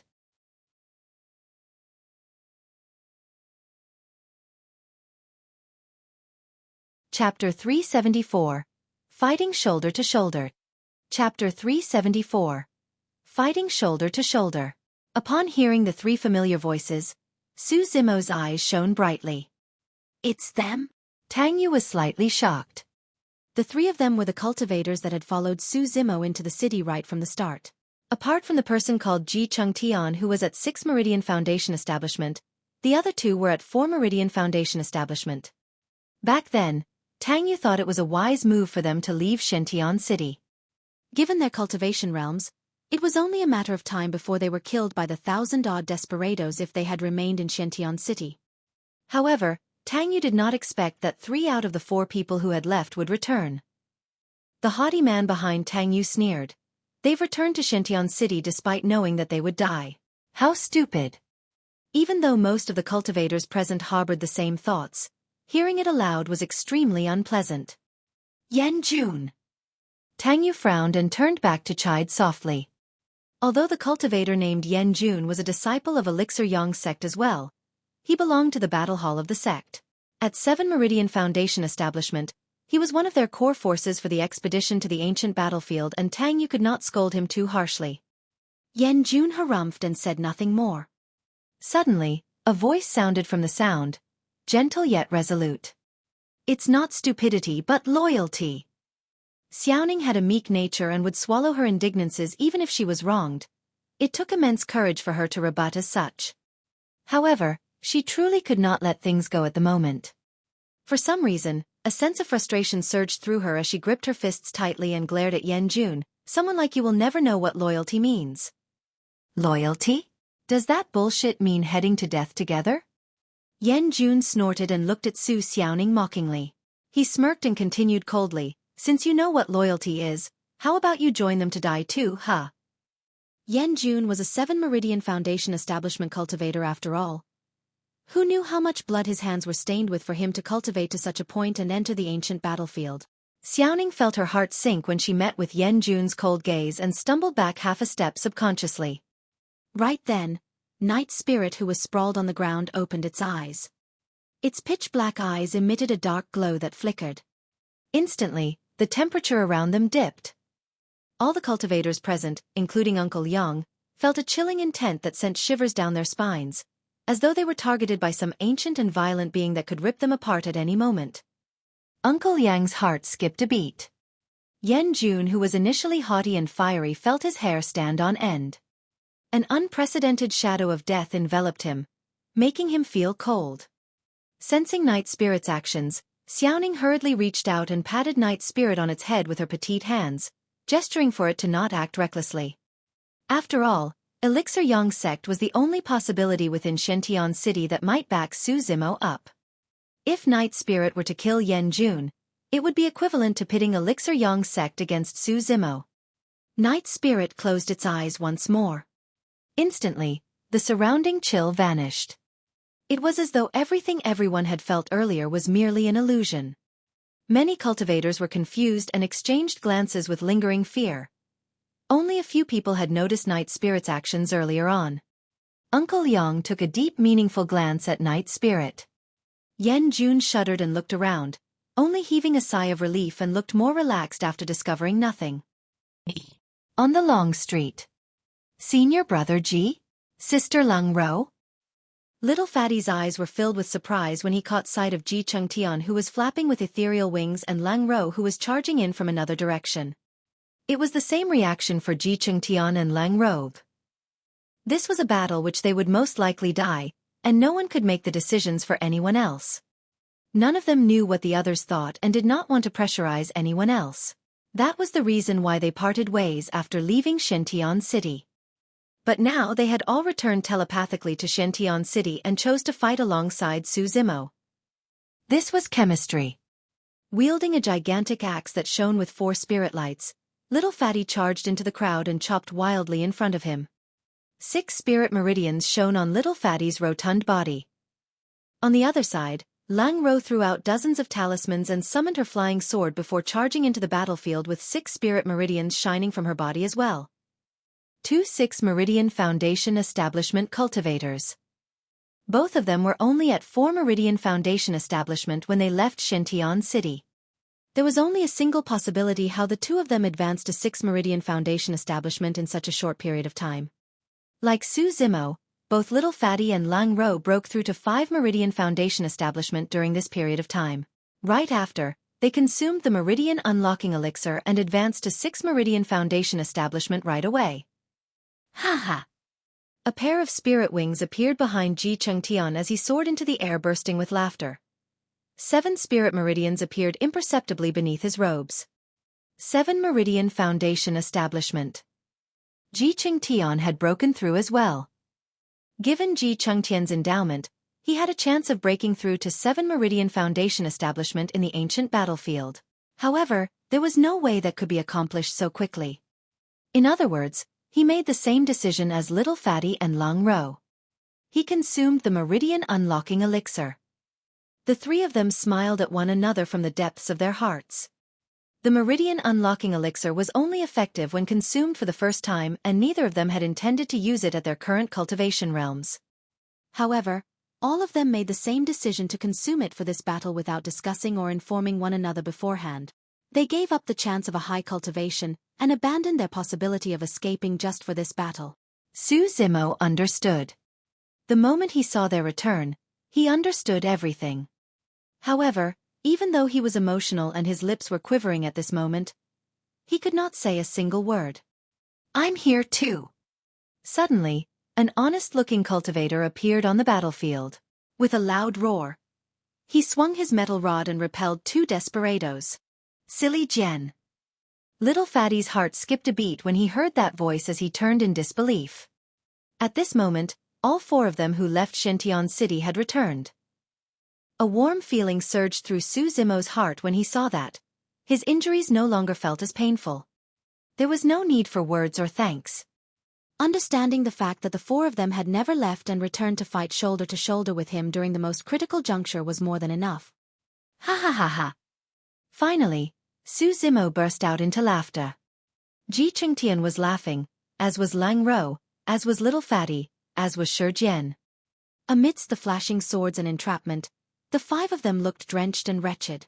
Yet, they were laughing wantonly in happiness from the bottom of their hearts.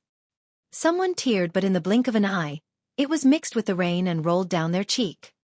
Silly Jian, you said that you're not silly, so why did you return? Little Fatty asked. I got lost, Shi Jian replied.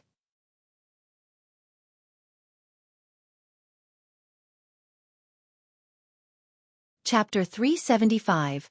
Stripped of their title. Chapter 375. Stripped of their title. Bro, there's no way you're going to chase us away now. Little Fatty burst into laughter. By now, Little Fatty, Shi Jian and Lang Rou were already in the battlefield and were surrounded. Even if they wanted to retreat, there was no way for them to do so unless they wiped the desperados out. Even though Little Fatty, Lang Rou and Shi Jian were at 6 Meridian Foundation establishment, their strength were similar to the desperados around them. It was especially so for Little Fatty and Lang Rou, who had just advanced to 6 Meridian Foundation establishment. Their roots were not stable yet and they could not compare to the other 6 Meridian Foundation establishment cultivators in terms of strength. The moment the 3 of them entered the battlefield, they were surrounded. Thankfully, Ji Qingtian was at 7 Meridian Foundation establishment and could maneuver the battlefield with ease due to ethereal wings. Through his skillful mastery of sword wielding, he helped the 3 of them resolve multiple crises.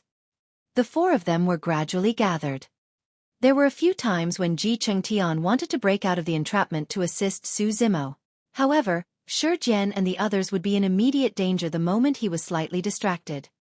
Nobody would be able to imagine the terror of being attacked by hundreds of fanatic desperados unless they experienced it personally.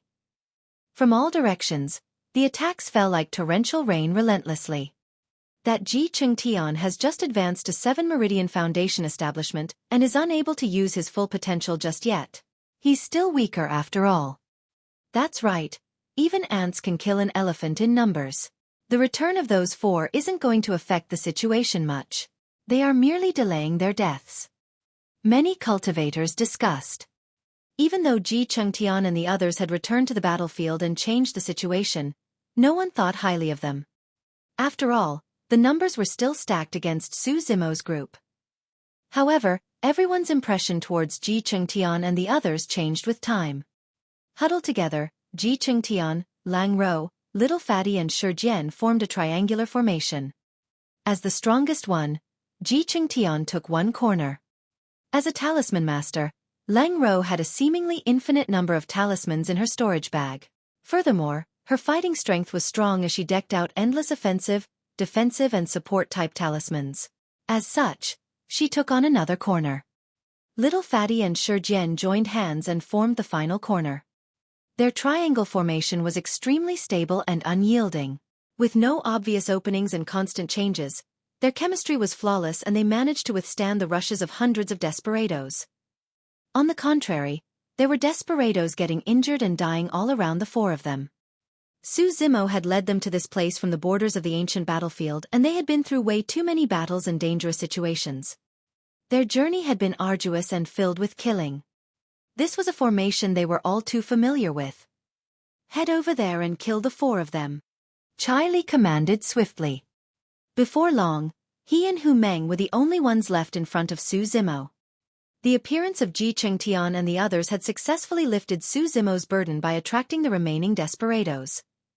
At this point, a change had finally happened in the situation where the 4 mounted bandits faction was firmly supposed to win. The outcome of this battle was starting to turn obscure. Or rather, even if the 4 mounted bandits won, it would be a tragic victory and they would lose the strength to contend for the Elixir Pool Sect ruins with the other factions.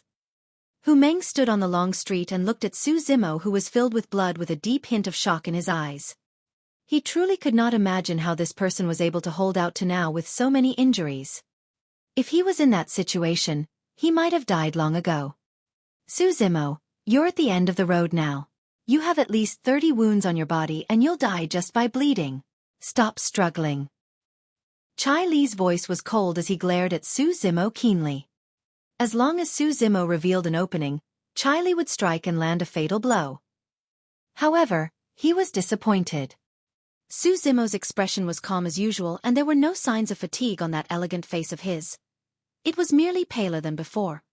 The fighting intent in his eyes intensified and burned, even shimmering with a glint of excitement. Chai Li felt a little nervous instead. The 4 mounted bandits shall be stripped of their title today.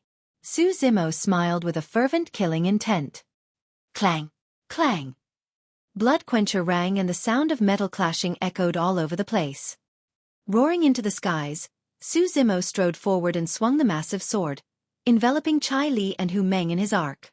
With a torrential aura, there was no way he resembled someone that was injured. Clang! Clang!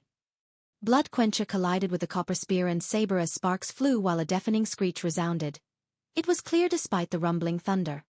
Chai Li and Hu Meng shuddered and stumbled back half a step.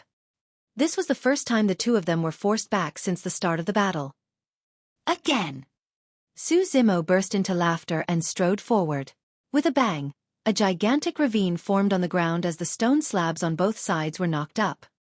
Making an arc in midair, the blood beam of blood quencher intensified and descended upon the two of their heads. With nowhere to run, Chai Li and Hu Meng could only face it head-on again. Thud, thud, thud. The two of them retreated once more with pale expressions. Suddenly, a layer of fear shrouded Chai Li and Hu Meng's hearts. The commotion caused by the battle was too great. The number of cultivators gathered increased and the major factions of Xiantian City were alerted as well. Successors of Puppet Sect and Thousand Cranes Sect arrived, watching the tragic battlefield on the long street with slight expressions. East side of Xiantian City. A luxuriously robed man stood in front of a mansion. Hands behind his back, he looked into the skies with a narrowed gaze. His eyes were clear, resembling glass. Senior Brother Pei. A cultivator of Glass Palace sped over in the rain. Arriving in front of the luxuriously robed man, he greeted with cupped fists. The 4 mounted bandits have returned and there's a massive battle on the long street. Victory is undecided for now. The luxuriously robed man was distracted and his eyes were dazed, as though he had heard nothing. A moment later, his expression changed as he turned slowly, frowning towards the Glass Palace cultivator. Undecided? Yes. The Glass Palace cultivator nodded. Lang Tan of the 4 mounted bandits was shot to death by Xueqi right away. That person has a perfect spirit weapon in his possession, and is extremely strong in melee combat. Thereafter, 4 people arrived and helped Xueqi on the battlefield. Until now, the outcome is unclear. Xueqi is fighting with the 2-7 Meridian Foundation establishment cultivators, Chai Li and Hu Meng, and it's hard to tell who is stronger. 5 of them managed to survive the mass attacks of 1,000-odd desperados up till now. And he's even holding his ground against 2-7 Meridian Foundation establishment cultivators. Interesting, interesting. The luxuriously robed man lowered his head and gazed at his long, slender fingers while murmuring. A moment later, his eyes shimmered as though he made up his mind about something, saying suddenly, "Get some men to accompany me to take a look." Understood. At the same time, in a palace at the west side of the city, a malevolent Earth Sect cultivator strode over briskly and knelt down in front of a blood-robed cultivator, reporting with a lowered head, fiend air, "The 4 mounted bandits have suffered massive casualties in the battle on the long street. Xueqi is not dead yet and the battle is still raging on with an undecided outcome." Suddenly, the black-robed cultivator opened his eyes with a momentary malevolent aura bursting from him as he asked with a narrowed gaze. "He managed to hold out till now?" After pondering for a moment, he stood up and gripped the bone spear in front of him before remarking coldly, "Let's go take a look." The battle on the long street had alarmed the entire Xiantian city.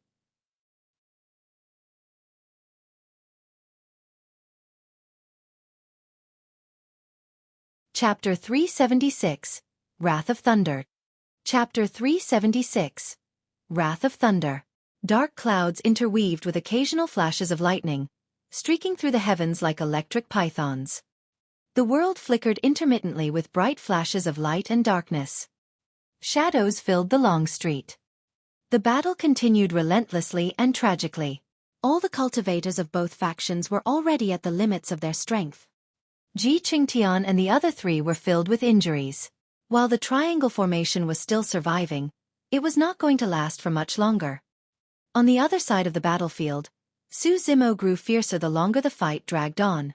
He had managed to hold out till now thanks to his robust bloodline and terrifying physique, suppressing both Chai Li and Hu Meng instead. The situation was still undecided. Whichever side of the battlefield came out victorious first would affect the outcome of the entire situation. For Su Zimo, it was easy if he wanted to win this battle. He had a final trump card. Demon form. After taking on his demon form, the 2-7 Meridian Foundation establishment cultivators before him would be dead for sure. However, if he did that, he would not only become the mass target and face immense difficulties advancing in the ancient battlefield. Even if he returned to Tianhuang mainland, he would have to live an ignoble existence. Even Ethereal Peak would not want to retain an anomaly like him. Unless he had no other choice, Su Zimo did not want to take that option. As the leader of the 4 mounted bandits, Chai Li also recognized the circumstances and declared loudly, "Factions that are watching out there. As long as you're willing to help us kill the 5 of them, we swear that we'll assist you guys in the Elixir Pool Sect ruins contention." "That's right." Hu Meng shouted as well, "We will be immensely grateful to the cultivators that are on our side. If anyone manages to kill Su Zimo, I'll offer a Meridian unlocking elixir as thanks." The moment he said that, an uproar broke out. Initially, the factions and cultivators were merely here to watch the show. But now, some of them were tempted. Pei Chunyu of Glass Palace has arrived with his men. There. The fiend heir of malevolent Earth Sect, Xueqi, has arrived as well. The gathering of multiple top factions on the long street of Shentian City added an additional layer of complexity to the situation. Su Zimo's eyes shone murderously when he sensed the commotion around him. He had to end this battle as quickly as possible. Otherwise, there was a high chance that the 5 of them would end up as sacrificial offerings for the contention between the top factions. Other than taking on his demon form, what other methods did he have that could slay the 2-7 Meridian Foundation establishment cultivators as soon as possible? Su Zimo thought fervently. All of a sudden, a thick thunderbolt landed on the long street, opening up a huge, charred pit that flickered with lightning. This was the might of the universe that no one could go against. The rumbling of thunder was only heard a moment later at the edge of the horizon. Suddenly, a thought flashed through Su Zimo's mind. Without hesitation, he strode forward and the stone slab beneath his feet exploded, shooting gravel all over the place. The immense rebound caused him to soar into the air. Wielding Blood Quencher up high with both arms, he channeled the mental sutra of Void Thunder Manual and his blood churned with the rumbling of thunder, forming a harmony with the thunder in the skies. Bang! Boom! Boom! The sound of thunder intensified and arrived from the edge of the horizon in a terrifying manner, as though thousands of carriages were riding across the firmaments. Crackle! In the skies of Shentian City, endless lightning flashes and interweaved. In the blink of an eye, it resembled a sea of lightning that shone with a divine light. In the face of that sea of lightning, Su Zimo's leap attracted everyone's gazes. At that moment, he was in the midst of the sea of lightning with a torrential aura, resembling the only true god in the universe that was unparalleled. Snap! A thick blue thunderbolt descended and struck Blood Quencher. Lightning coiled all around that grisly red blade like countless small snakes climbing in a frightening manner. Take my slash! Su Zimo's holler was like thunder that boomed everywhere. Basked in lightning, Su Zimo swung Blood Quencher that was shining brightly with lightning and descended from the skies, encompassing Chai Li and Hu Meng. That single slash possessed the might of the universe and the power of thunder that struck was horrifying. Before the blade even arrived, Chai Li and Hu Meng were already scared out of their wits. How could any human defend against that slash?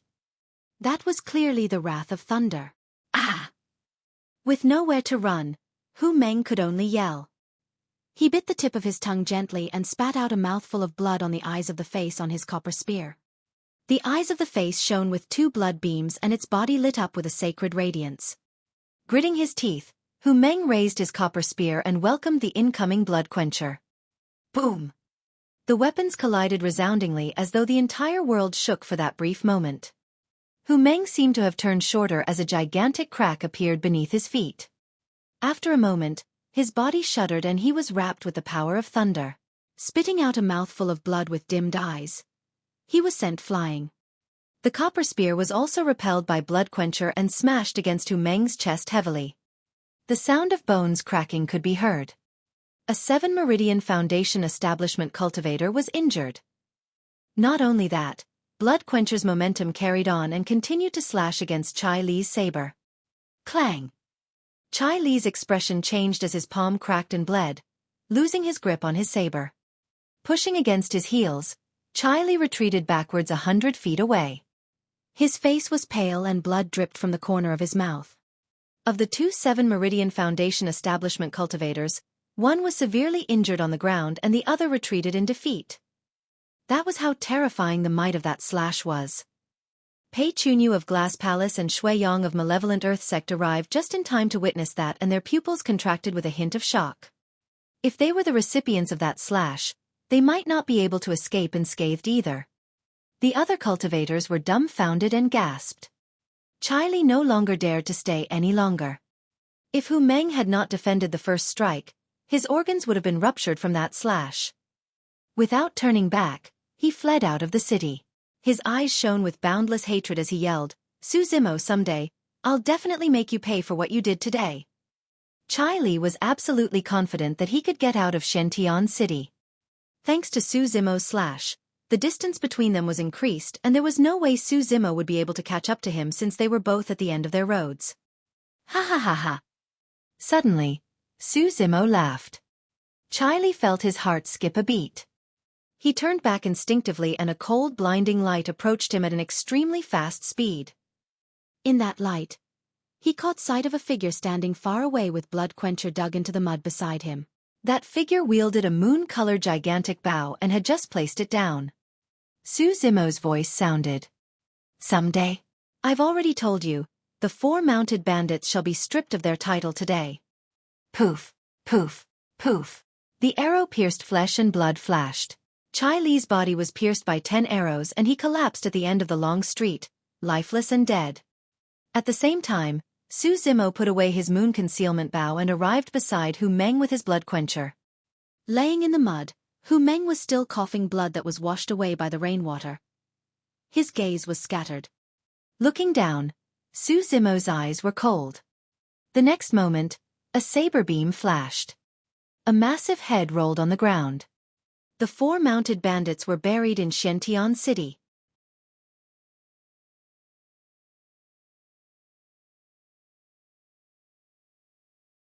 Chapter 377, Famous. Chapter 377. Famous. The outcome of the battle had surpassed everyone's expectations. In less than 15 minutes, the 3 mounted bandits that had returned to the city were already dead with their blood staining the long street.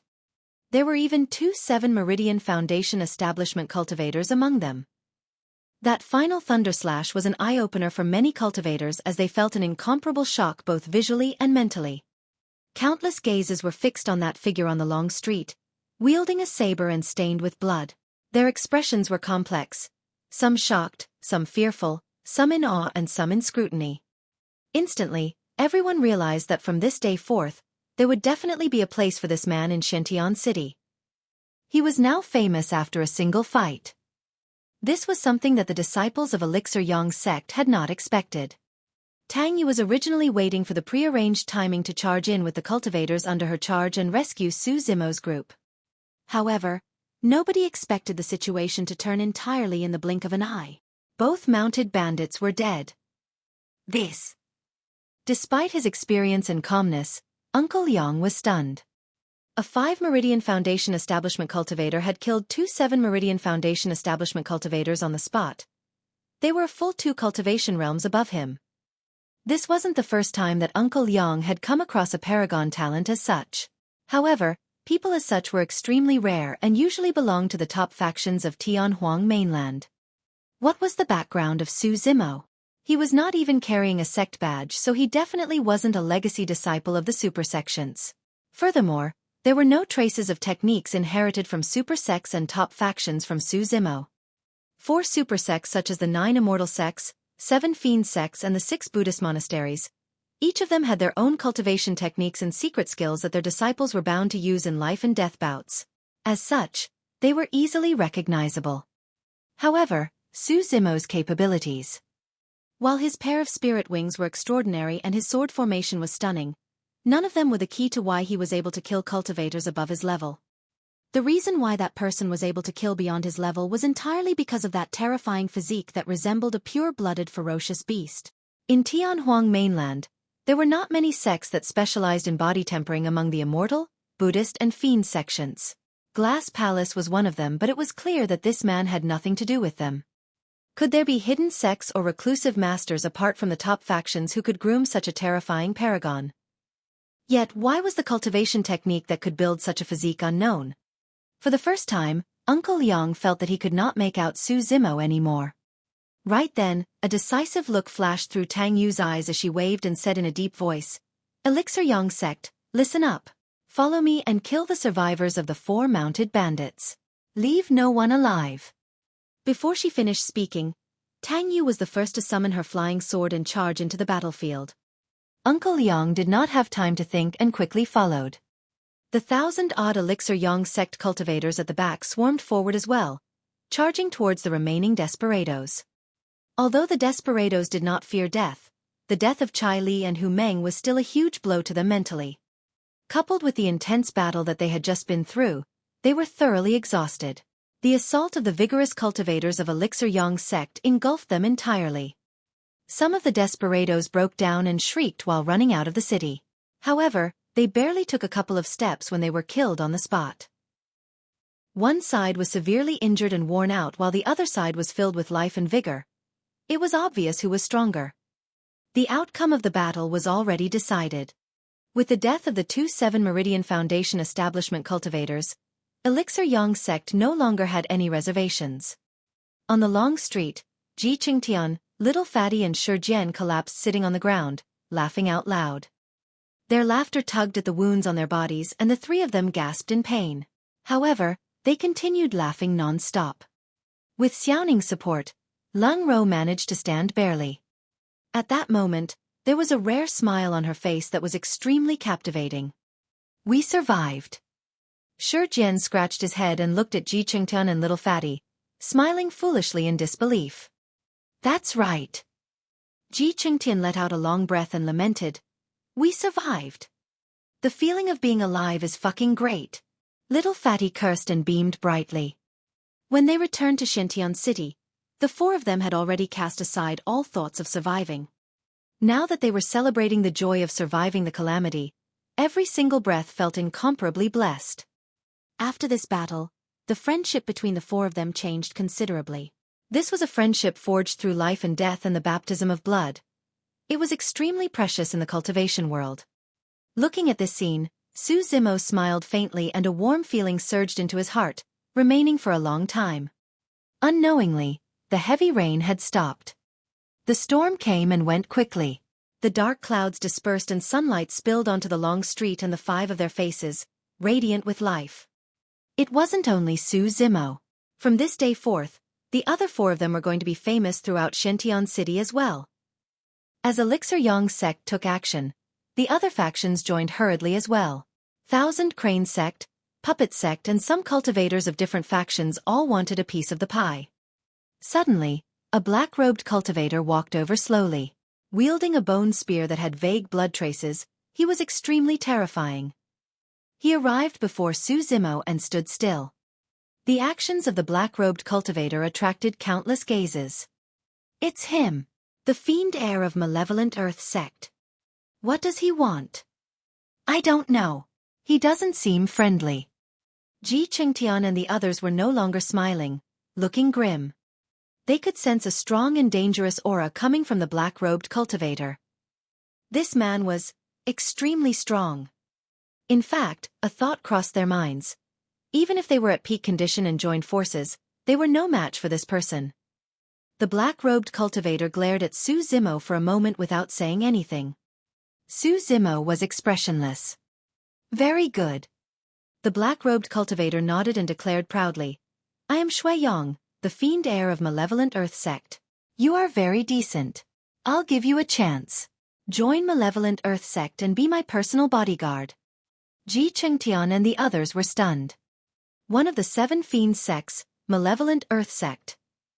This was one of the top factions of Tianhuang mainland, but it was a fiend sect and was different from their Dao. Furthermore, this fiend heir of Malevolent Earth Sect was arrogant and commanding in his tone. He even had a condescending attitude that was truly unpleasant. Ji Qingtian and the others looked at Su Zimo nervously. Given their understanding of Su Zimo, there was a high chance that the latter would reject the fiend heir of Malevolent Earth Sect. However, given the fiend heir's temperament and methods, he would definitely turn murderous and attack Su Zimo once he was rejected. After that intense battle, Su Zimo was now at his weakest. How could he be a match for the fiend heir of Malevolent Earth Sect? Was he going to meet with another calamity after surviving a life-and-death battle? True enough. Su Zimo smirked. What's Malevolent Earth Sect? I haven't heard of you guys. Also, fiend heir of Malevolent Earth Sect? What the shit? What's so great about you? All the cultivators were shocked when they heard that. Many cultivators looked at Su Zimo as though they were looking at a dead man. In truth, Su Zimo was not spouting nonsense. Back then, a fiend heir of Malevolent Earth Sect died in his hands. In the fiend sects, every cultivation realm could only have a single fiend heir. Therefore, if Su Zimo hadn't killed the previous fiend heir of Malevolent Earth Sect, this Xueqi would not have been able to get his current position.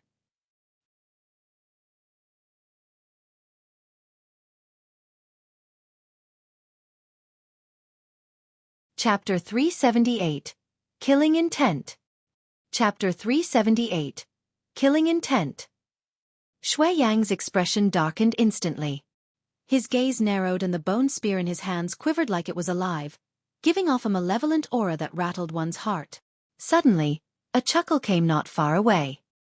Xueqi, you're so awesome. A luxuriously robed man strode over. He had beautiful features and his black hair was bundled up without any loose ends. Bearing crystal-clear eyes, he was flawless from head to toe. Xueqi's expression was unchanged when he saw that man, but there was a hint of caution deep in his eyes. Glass Palace. I think that's the legacy disciple of Glass Palace, Pei Chunyu. So that's him. It's said that he's at the peak of 7 Meridian Foundation establishment and is a step away from breaking through to 8 Meridian. He's just waiting to obtain a Meridian unlocking elixir from the Elixir Pool Sect ruins. The crowd discussed. Arriving beside Su Zimo, Pei Chunyu gestured towards the former with a nod and a friendly smile before turning to Xueqi. Xueqi, you'll be going against Glass Palace if you make things difficult for fellow Taoist Su. Fu. Xueqi laughed coldly and asked, since when did this punk have anything to do with Glass Palace? If he was related to you guys, would you have allowed the 4 mounted bandits to attack him and only appear now? No matter what, you're from the Fiend Sects and we're from the Immortal sections. The paths we pursue are different to begin with. Pei Chunyu replied icily, Xueqi, don't waste your efforts. Fellow Taoist Su is clearly righteous and will definitely not be associated with you guys from the Fiend sections.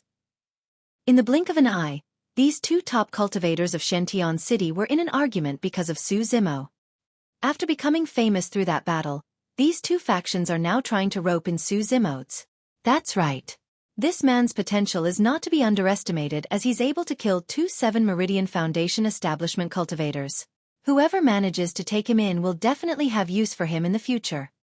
Given this man's endowment, there's even a chance for him to leave the ancient battlefield with Pei Chunyu and join Glass Palace. Many cultivators looked at Su Zimo with envy. With an indifferent expression, Su Zimo suddenly said, both of you can leave now. There's no need to waste your breath here. I won't join either side. The moment he said that, the atmosphere turned freezing. The initially noisy chatter faded as well. Everyone's gazes landed on Su Zimo, some in shock, some in surprise, some confused. This was an extremely rare opportunity that anyone else would agree to readily. However, this man had rejected the invitation of 2 top factions right in front of everyone. Furthermore, Su Zimo's tone was extremely discourteous with a hint of irritation and disdain. Isn't this man way too arrogant? Fufu, he thinks that he can reign supreme in the city just because he killed 2 7 Meridian Foundation establishment cultivators. This guy clearly has a death wish. I want to see what happens to him now that he's offended 2 top factions. In reality, among the crowd, Ji Qingtian and the others were probably the only ones who could understand Su Zimo's mind. First, he had an agreement with Elixir Yang Sect. Second, be it Malevolent Earth Sect or Glass Palace, both of them merely wanted to recruit Su Zimo without giving anything in return. At this moment, the cultivators of Elixir Yang Sect were still trying their best to wipe out the survivors of the 4 mounted bandits. However, these 2 factions wanted to rope in Su Zimo without losing any resources at all. Most importantly, Ji Qingtian and the others could not sense the slightest bit of sincerity from both Pei Chunyu and Shui Yang. Although Pei Chunyu was polite, there was a condescending arrogance in his tone. This man looked down on Su Zimo from the bottom of his heart. Rather than an invitation, it was more like he was doing charity. If Ji Qingtian and the others could sense it, Su Zimo understood it even better. That was why he rejected them without second thought. Fufu, ha ha ha. Suddenly, Shui Yang burst into laughter and looked at Pei Chunyu mockingly, saying in a casual tone, "Seems like it was just a one-sided muse on your end." Interesting. A dark look flashed through Pei Chunyu's eyes. Su Zimo's reply was akin to disrespecting him in front of everyone. What was his status and position given the fact that he was a legacy disciple of Glass Palace? Coupled with Shui Yang's taunting, Pei Chunyu's killing intent surged. Maintaining his smile, he asked again gently, "Fellow Taoist Su, I didn't hear you right. Could you repeat yourself?" Although Pei Chunyu was smiling and his tone was gentle, Ji Qingtian and the others felt chills run down their spines. In other words, what he meant was that he was going to give Su Zimo another chance. If Su Zimo did not appreciate the chance, Pei Chunyu was going to kill him. This man had both the rights and the strength to do it. Ji Qingtian and the others were worried and could merely hope that Su Zimo would hold back temporarily instead of offending 2 top factions out of indignance. Everyone felt that Su Zimo wouldn't be a match for Pei Chunyu even if he was at his peak condition, let alone now when he was at his weakest after going through an immense battle and filled with injuries. As a legacy disciple of one of the Immortal Sects, Glass Palace, Pei Chunyu wasn't someone in the same league as the 4 mounted bandits. Ji Qingtian and the others looked at Su Zimo nervously. All of a sudden, Su Zimo smiled. "You didn't hear me? Let me simplify things and repeat it once more." After a slight pause, Su Zimo opened his mouth and spat out 2 words that shocked the world. "Get lost." The moment he said that, the surroundings fell completely silent. Many cultivators looked at that bloodied figure with agape mouths and shocked expressions as a single word filled their minds: lunatic. For some reason, Ji Qingtian and the rest felt relieved instead. This was the true Su Zimo. This wasn't someone that would submit to injustice. It was as Su Zimo had said in the past, "I cultivate so as to go all out to exact revenge. I cultivate as I believe in an eye for an eye." Pei Chunyu's triggered killing intent naturally could not hide from Su Zimo's spirit perception. Since that was the case, there was no way Su Zimo would be nice to this guy. The only reason why Su Zimo dared to challenge Pei Chunyu was because of his demon form. This was a trump card that he would not use unless he had no other choice. Otherwise, Su Zimo would have struck first the moment Pei Chunyu's killing intent was triggered instead of wasting time saying so much to the latter. Pei Chunyu was stunned for a moment. Clearly, he hadn't expected such a reaction from Su Zimo. Or rather, he hadn't expected that Su Zimo would dare have such a reaction. Fu. Pei Chunyu laughed deeply. There was a metallic sound in his voice that was extremely piercing. A moment later, he put away his smile and his palm that was originally behind his back slumped downwards. It was shrouded with a jade-like radiance that was sparkling and crystalline. "I admire your immense potential. However..." His eyes turned cold as he changed the topic. "Since you can't be used by me, I'll have to destroy you."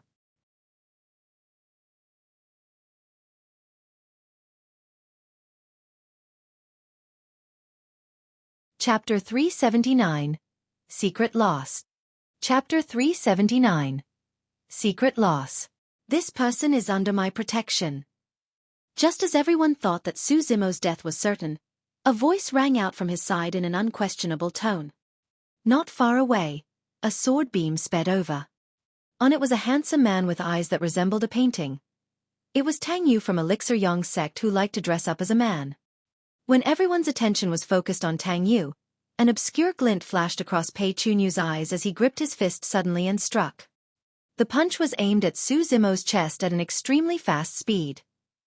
5 spirit lights shone on the surface of his fist, and it burst forth like a blazing sun that had a blinding radiance. 5 spirit patterns. It was a perfect spirit weapon. Pei Chunyu was wearing a perfect grade glove on his hand that was as thin as a cicada's wings and almost transparent. If not for the fact that he had channeled spirit energy into it, the glove would have been extremely difficult to detect. It was a killing blow. Watch out! Tang Yu's expression changed as she yelled. Pei Chunyu and Su Zimo were so close that they could reach one another just by extending their hands. Tang Yu could almost imagine the scene of a gory hole being punched out of Su Zimo's chest. The punch was completely without warning, like a sneak attack, and it was swift as lightning. No one was able to react to it. Apart from Su Zimo. There was no wonder why Pei Chunyu was a legacy disciple of Glass Palace and a top-tier foundation establishment cultivator. His timing to strike was practically perfect. Tang Yu's appearance had diverted even Su Zimo's attention. That brief moment of distraction was all the time it took for Pei Chunyu to strike. If not for his spirit perception, Su Zimo would have died from that punch. However, despite his spirit perception, Su Zimo was still a step slower and could not whip out his blood quencher to defend. Instead, he could only take the attack head-on with his bare fists. Tang Yu's eyes dimmed when she saw that. Although Su Zimo managed to react, the outcome wouldn't be changed by much. To begin with, Pei Chunyu's cultivation realm was 2 levels above Su Zimo. Furthermore, Glass Palace's body tempering technique was renowned through Tianhuang mainland. Pei Chunyu could only be stronger than Su Zimo, there was no doubt. More importantly, Pei Chunyu's glove was a perfect spirit weapon and Su Zimo was using his bare hands. To Tang Yu, it was almost certain that Su Zimo would be punched to death in this exchange. If he was lucky and managed to survive, his arm would be crippled and that would diminish his combat strength, ending his cultivation path at this point. Bang! Their fists collided with a dull thud of defeat. The brilliance on the perfect spirit weapon vanished. Pei Chunyu did not move. Su Zimo's body shuddered and he staggered back 3 steps before coming to a stop.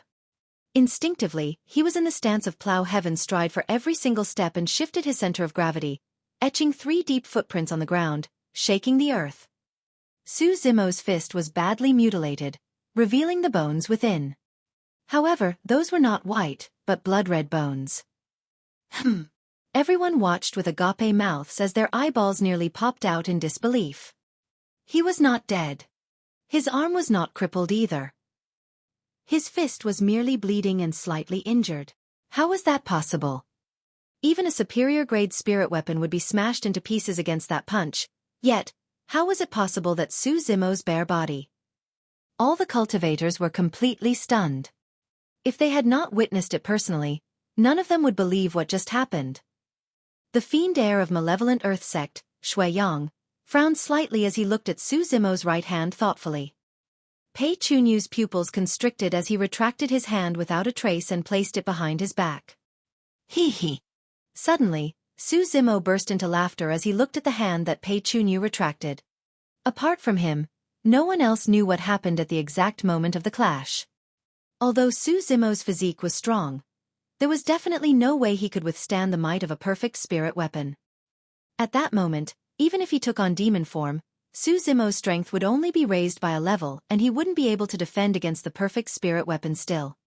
It was like when a child turned into an adult and had his strength increased by folds. However, his body wouldn't be able to withstand the sharpness of a blade still. But, there was a part of Su Zimo's body that was very special. His right hand. His right hand was covered with flesh on the surface. However, the flesh wrapped a blood-bone palm of unknown origins that was indestructible. Even the sharpness of blood quencher couldn't sever it. During that exchange, Pei Chunyu's strength gained the upper hand and he managed to knock Su Zimo 3 steps backwards. However, in reality, Su Zimo did not receive too much damage and merely suffered flesh wounds. As for Pei Chunyu, he suffered a secret loss and was in unbearable pain.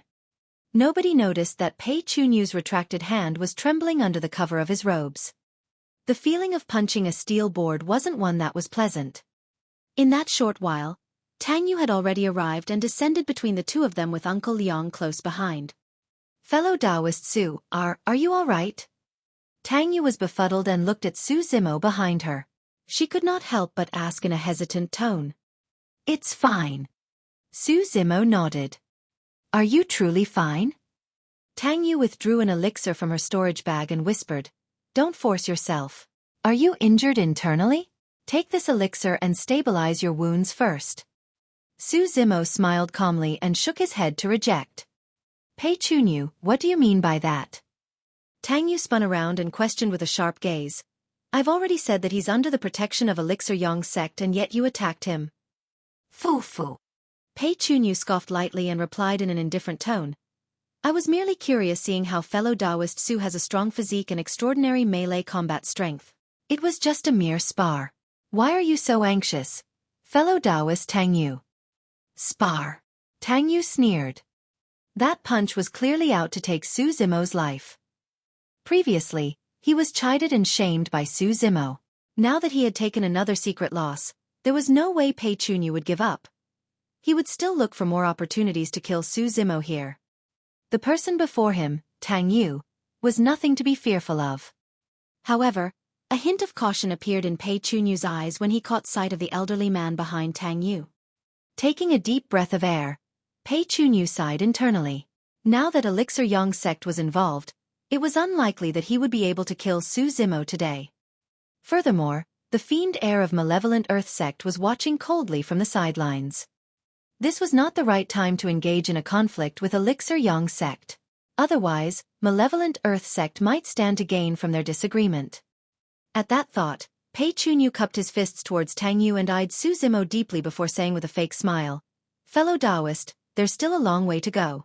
There'll definitely be another chance for us to spar in the future. Pei Chunyu placed emphasis on the word spars. Smiling faintly, Su Zimo replied indifferently, I'll take your dog life the next time we spar. Ha ha ha ha. Pei Chunyu threw his head back and roared into laughter. Good. I'll be waiting. With that, he flicked his robes and turned to leave along with the other Glass Palace cultivators. On the other side, Xueqi followed suit. In the blink of an eye, two top factions in Shentian City disappeared completely, as if they never appeared. Ji Qingtian and the others heaved a sigh of relief. Unknowingly, all four of them were already drenched in cold sweat.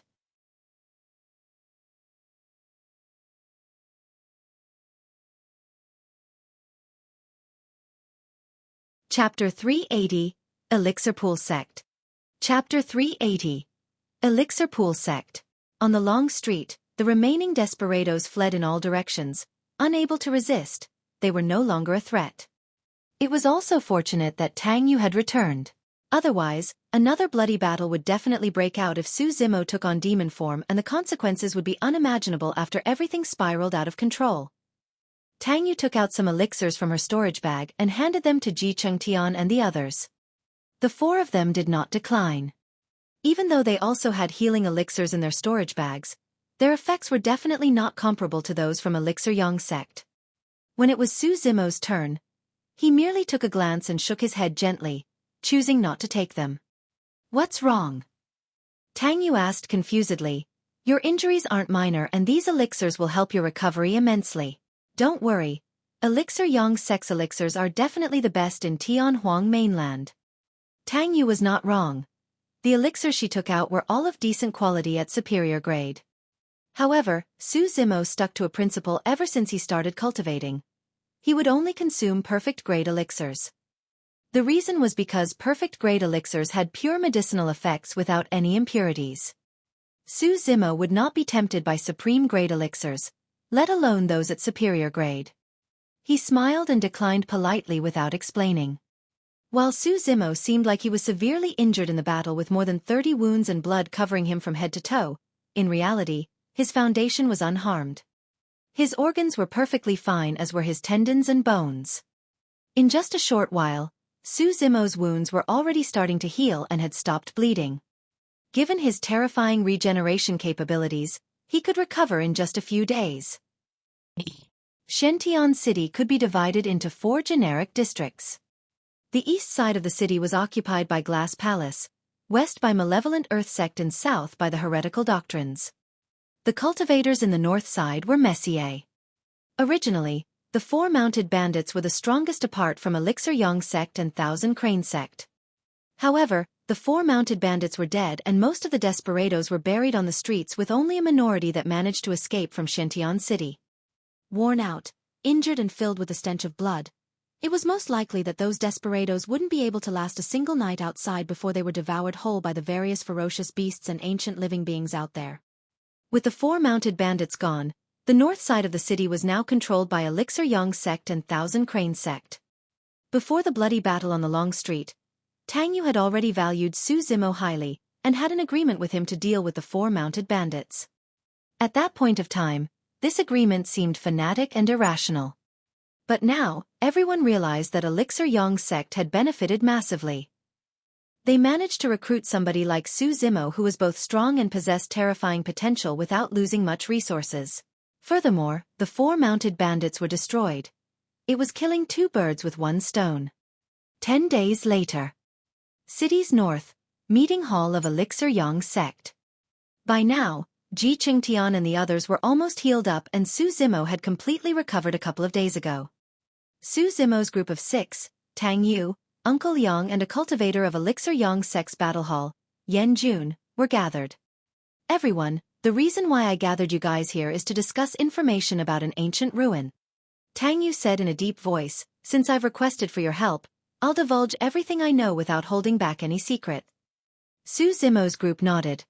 All of them could sense Tang Yu's sincerity. During this period of time, Elixir Sect provided a considerable number of high-quality elixirs to help Ji Qingtian and the others with their recovery. In truth, this ruin is related to a major sect back in the ancient era named Elixir Sect. It was clear that the sect had something to do with elixir refinement through its name alone. Indeed, Tang Yu continued, Elixir Sect was extremely famous back in the ancient era and was the foremost elixir refinement sect in Tianhuang mainland. The founder master of our Elixir Sect was an elixir refinement master back in Elixir Sect. Xueqi's group felt their hearts skip a beat when they heard that. If an elixir refinement master of Elixir Sect could create a sect, Elixir Sect, that turned out to be one of Tianhuang mainland's 4 unorthodox groups, one could only imagine how strong Elixir Sect was back in the days. The ruins of Elixir Sect are extraordinary. Tang Yu said with a grim expression, not only will there be a large amount of elixirs within, there will also be many elixir recipes that have been lost. Xueqi nodded silently. Many things have been lost through the times from the ancient era till now. The reason why the Meridian Unlocking Elixir was so precious was because its recipe had been lost for a long time. One could only imagine the outcome of finding the recipe of the Meridian Unlocking Elixir in the Elixir Sect ruins. Of course, apart from elixir recipes, in the ruins of some sects, there's also a chance of obtaining their inheritance if one is extremely lucky. These inheritances are much more precious than elixir recipes. However, the probability of that happening is extremely low, unless one has a token from Elixir Sect and can obtain the sect's recognition. Tang Yu chuckled bitterly. However, if elixir recipes can be lost from sects from the ancient era, there's no way tokens can remain. The mention of that had Xueqi's heart skipping a beat. Instinctively, Xiaoning looked towards Xueqi with an odd expression, wanting to say something but stopped. Xueqi lowered his head and pretended not to see. In truth, the both of them thought of something at the same time. The mysterious elixir furnace in Xiaoning's possession. Ever since they entered the ancient battlefield, it had been giving off unusual reactions. That was also the reason why Xueqi brought Xiaoning in this direction. Now that they knew more about the Elixir Sect ruins, it was only natural that they would relate it to the elixir furnace. However, this was an extremely sensitive issue. A man's wealth was his own ruin by causing another's greed. Now that there were so many people, they would naturally attract trouble if it was revealed. Even Elixir Sect might become a threat to them. Xiaoning was naive and revealed an abnormal reaction right away without thinking much about it. However, Su Zimo knew about the dangers of the cultivation world and did not meet with Xiaoning's gaze, merely shaking his head subtly. Smart as well, Xiaoning retracted her gaze and remained silent. Even so, someone noticed Xiaoning's reaction. The battle hall cultivator standing behind Tang Yu, Yan Jun, raised his brow and asked suddenly, "You seem like you have something to say about the inheritance of this sect, fellow Taoist Xiaoning?" It's nothing." Xiaoning panicked a little after being exposed. Tang Yu frowned slightly and suddenly said, "Xiaoning, did you want to ask if there's a recipe for elixirs that can extend one's lifespan in the Elixir Pool sect?" "Yes, that's right." Xiaoning nodded hurriedly. With a gentle smile, Tang Yu said tenderly, "Don't worry, there's definitely a recipe for something like that in Elixir Pool sect. However, we might not be able to get our hands on it. Something like that depends on fate." "Oh." Xiaoning nodded and replied. After Tang Yu's interruption, Yan Jun looked at Xiaoning with a confused expression and did not press on, merely assuming that he thought too much. Su Zimo raised his head and swept his head, glancing at Tang Yu subtly. At that moment, she was looking at him deeply. Her eyes shimmered like the surface of water and she had a fake smile. What a powerful woman. Su Zimo sighed internally. Since Yan Jun discovered Xiaoning's abnormality, Tang Yu clearly did as well. Furthermore, it was obvious that she had diverted the topic out of goodwill to distract Yan Jun, doing Xiaoning a favor. The two of them exchanged glances with an understanding of one another without exposing anything.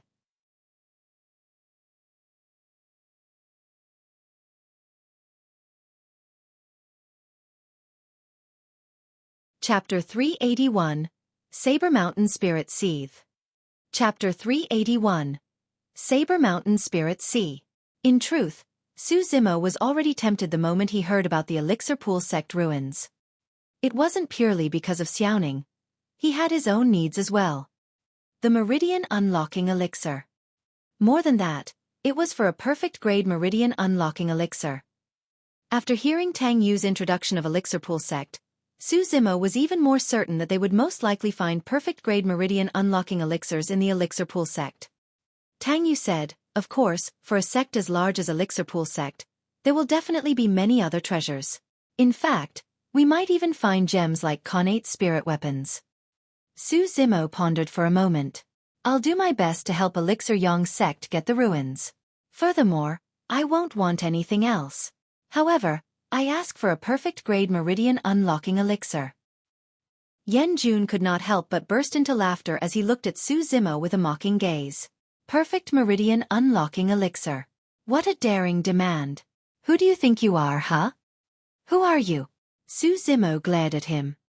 Proudly, Yan Jun declared, "I'm Yan Jun, a cultivator of Elixir Yang Sects Battle Hall at 7 Meridian Foundation Establishment. Also, don't think that you have the right to negotiate terms with Elixir Yang Sect just because you've killed 2 7 Meridian Foundation Establishment cultivators. Su Zimo, let me tell you, without us, you won't even be able to get close to the main hall of Elixir Pool Sect." Yan Jun. Tang Yu glared at him and said sternly. Harumphing, Yan Jun did not continue, merely crossing his arms and scoffing coldly. Tang Yu turned to Su Zimo apologetically. "Fellow Taoist Su, it's not that we can't agree to a perfect Meridian Unlocking Elixir, but..." Su Zimo asked. Tang Yu continued, "Elixir Yang Sect is not the only faction that has arrived in Shentian City for the Elixir Pool Sect ruins. There's also other large sects such as Glass Palace and Malevolent Earth Sect. As for the Meridian Unlocking Elixir, it's better if we don't find a gem like that. If we do, the top cultivators of the other sects are bound to come and contest for it." In other words, Tang Yu meant that they would have to face many extremely strong foes if Su Zimo wanted to contest for a perfect Meridian Unlocking Elixir. After pondering for a slight moment, Tang Yu added, "I'll be blunt here. I'm talking about people like Pei Chunyu of Glass Palace and Shui Yang of Malevolent Earth Sect. For these people, other than connate spirit weapons, other treasures and secret skills aren't worth bothering about. They are most likely here for the perfect Meridian Unlocking Elixirs as well. The higher the grade of the Meridian Unlocking Elixir, the greater the chances of one unlocking their spirit meridians. Pei Chunyu and Xueqi were already at the peak of 7 Meridian Foundation establishment. The best chance for them to unlock their 8th spirit meridians would be to consume perfect meridian unlocking elixirs. This was an opportunity they wouldn't miss. At the thought of Xueqi and Pei Chunyu, Su Zimo frowned. He had exchanged blows with Pei Chunyu before. Although it was only a single blow, he could still sense how terrifying his opponent was. To be fair, if he had not made use of the Bloodbone Palm, there was a high chance that his arm would have been crippled by Pei Chunyu back then. Tang Yu said, even though you killed 2 7 Meridian Foundation establishment cultivators, you have to understand that there's a distinction in strength between 7 Meridian Foundation establishment cultivators as well.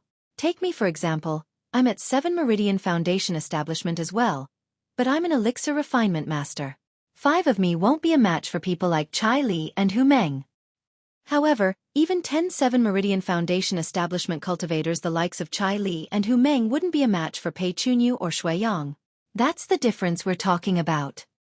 Su Zimo remained silent. He knew that Tang Yu was not wrong. His chances of winning the two of them without the use of his demon form wasn't great. Uncle Yang remarked as well, the Immortal and Fiend sects have a heritage of countless years and they have too many cultivation techniques and secret skills, each of which are extremely strong and can suppress everything. Your advantage is in melee combat. Unfortunately, the successor of Glass Palace is also skilled in melee combat, and has a physique so strong that only a few of the other Sect successors can match him. Tang Yu added, you took advantage of the situation by making use of thunder to kill Chai Li and Hu Meng. There's an element of luck involved. However, can you guarantee that the skies will be stormy when you go against Pei Chunyu and Xueqi? In other words, even if you manage to repeat that slash infused with the power of thunder, Pei Chunyu and Xueqi might be able to deal with it given their strength. Yan Jun could not help but blurt, Junior sister, you're overestimating him. He's not even a match for the legacy disciples of Thousand Crane Sect and Puppet Sect, let alone paragons like Pei Chunyu and Xueqi. Outsiders aside, even I can smash him to a pulp with ease. To Yan Jun, the reason why Su Zimo was able to kill Chai Li and Hu Meng 10 days ago was purely due to an opportunistic moment. If the skies were sunny, he would be able to kill Su Zimo for sure. Su Zimo could not be bothered to react to Yan Jun's sarcastic remarks. To him, it wasn't difficult if he wanted to defeat Pei Chunyu and Xueqi. After all, he had only just advanced to 5 Meridian Foundation establishment and of the 7 orifices, his mouth and eye orifices were not cleared yet. Both Pei Chunyu and Xueqi were already at the peak of 7 Meridian Foundation establishment, and it was difficult for them to grow stronger. However, his potential was unlimited. As long as he had sufficient time, Su Zimo would definitely be able to suppress Pei Chunyu and Xueqi in terms of strength if he could advance to 6, 7 Meridian Foundation establishment or clear his 7 orifices and attain lesser mastery of the orifice clearing section. Su Zimo asked, how long do we have till the opening of the Elixir Pool Sect ruins? A month at most. Tang Yu replied. A month. Su Zimo furrowed his brows slightly. Time was too short. He had just advanced to 5 Meridian Foundation establishment. Even in the ancient battlefield, he would not be able to unlock his 6th spirit meridian within a month. Furthermore, he couldn't clear his mouth and eye orifices within a month as well. Right then, Uncle Yang seemed to have recalled something. He looked at Su Zimo and suddenly said, actually, there's a place in the ancient battlefield that's rather suitable for you. If you manage to succeed, you might be able to stand a chance against Pei Chunyu and Xueqi. Tang Yu's heart skipped a beat as she looked at Uncle Yang and asked, Uncle Yang, are you referring to that place? Yes. Uncle Yang nodded and smiled right away. Forget it, there's no chance of success at all. I was thinking too much. Tang Yu nodded as well. If we're talking about that place, the chances are indeed slim. There's no need for that. Su Zimo was curious as well when he heard how ambiguous the two of them were and could not help but ask, Senior, young Master Tang, what is the place you are referring to? Tang Yu did not intend to hide anything and asked instead, Fellow Taoist, have you heard of the Saber Mountain Spirit Sea? Saber Mountain Spirit Sea. Su Zimo frowned, shaking his head. Ji Chengtian and the others were confused as well. It was obvious that they knew nothing about that name. Fu. Yan Jun sneered. Truly bumpkin cultivators. To think that they've never even heard of the Saber Mountain Spirit Sea. How laughable.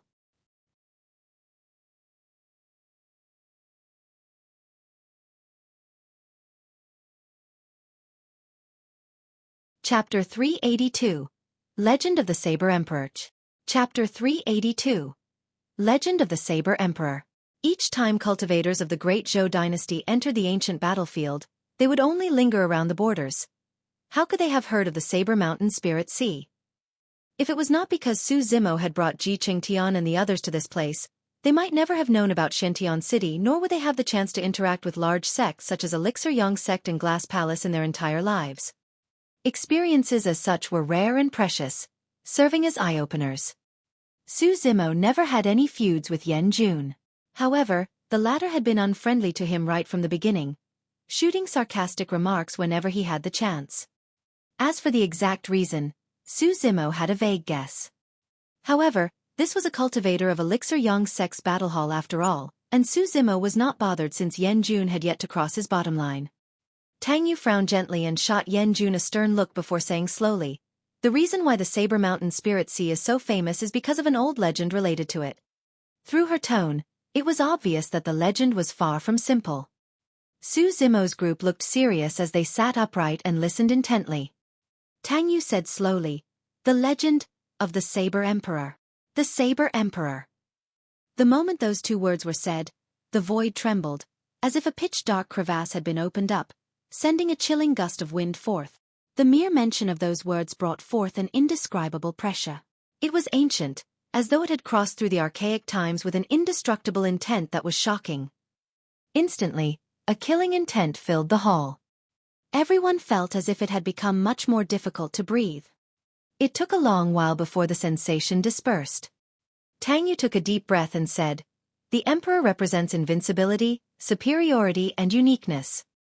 He is invincible in the way of the saber with no one that can surpass him. Hence the title of the Saber Emperor.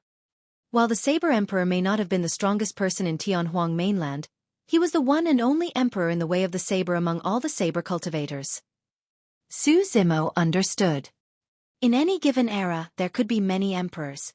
However, in any particular domain or path, there could only be a single emperor. That was the definition of emperor: invincible, supreme and unique. The emperor of the path of immortality was the immortal emperor. The emperor of the fiend path was the fiend emperor. The emperor of the way of the sword was the sword emperor. Following that line of deduction, those that become emperors must naturally be among the strongest cultivators of Tianhuang mainland. I believe all of you know that the sword reigns supreme in the current Tianhuang mainland, and the most common weapon of choice for immortal cultivators are flying swords. However, back in the ancient era, there were 100 weapon classes that fought for supremacy. Apart from swords, there were sabers, spears, halberds, axes, bows and many other weapons. The sword had its own way and so did the saber. There was an emperor for every type of weapon. However, in the ancient era, the human race was blessed with immense luck and gave birth to countless paragons in Tianhuang mainland, giving rise to multiple emperors. That was a golden era for us humans, and we waged a historic war against the other races known as the Ancient War. The war lasted for a long time and countless human experts and ancient mighty figures fell. The emperors were all tainted with blood and it was extremely tragic.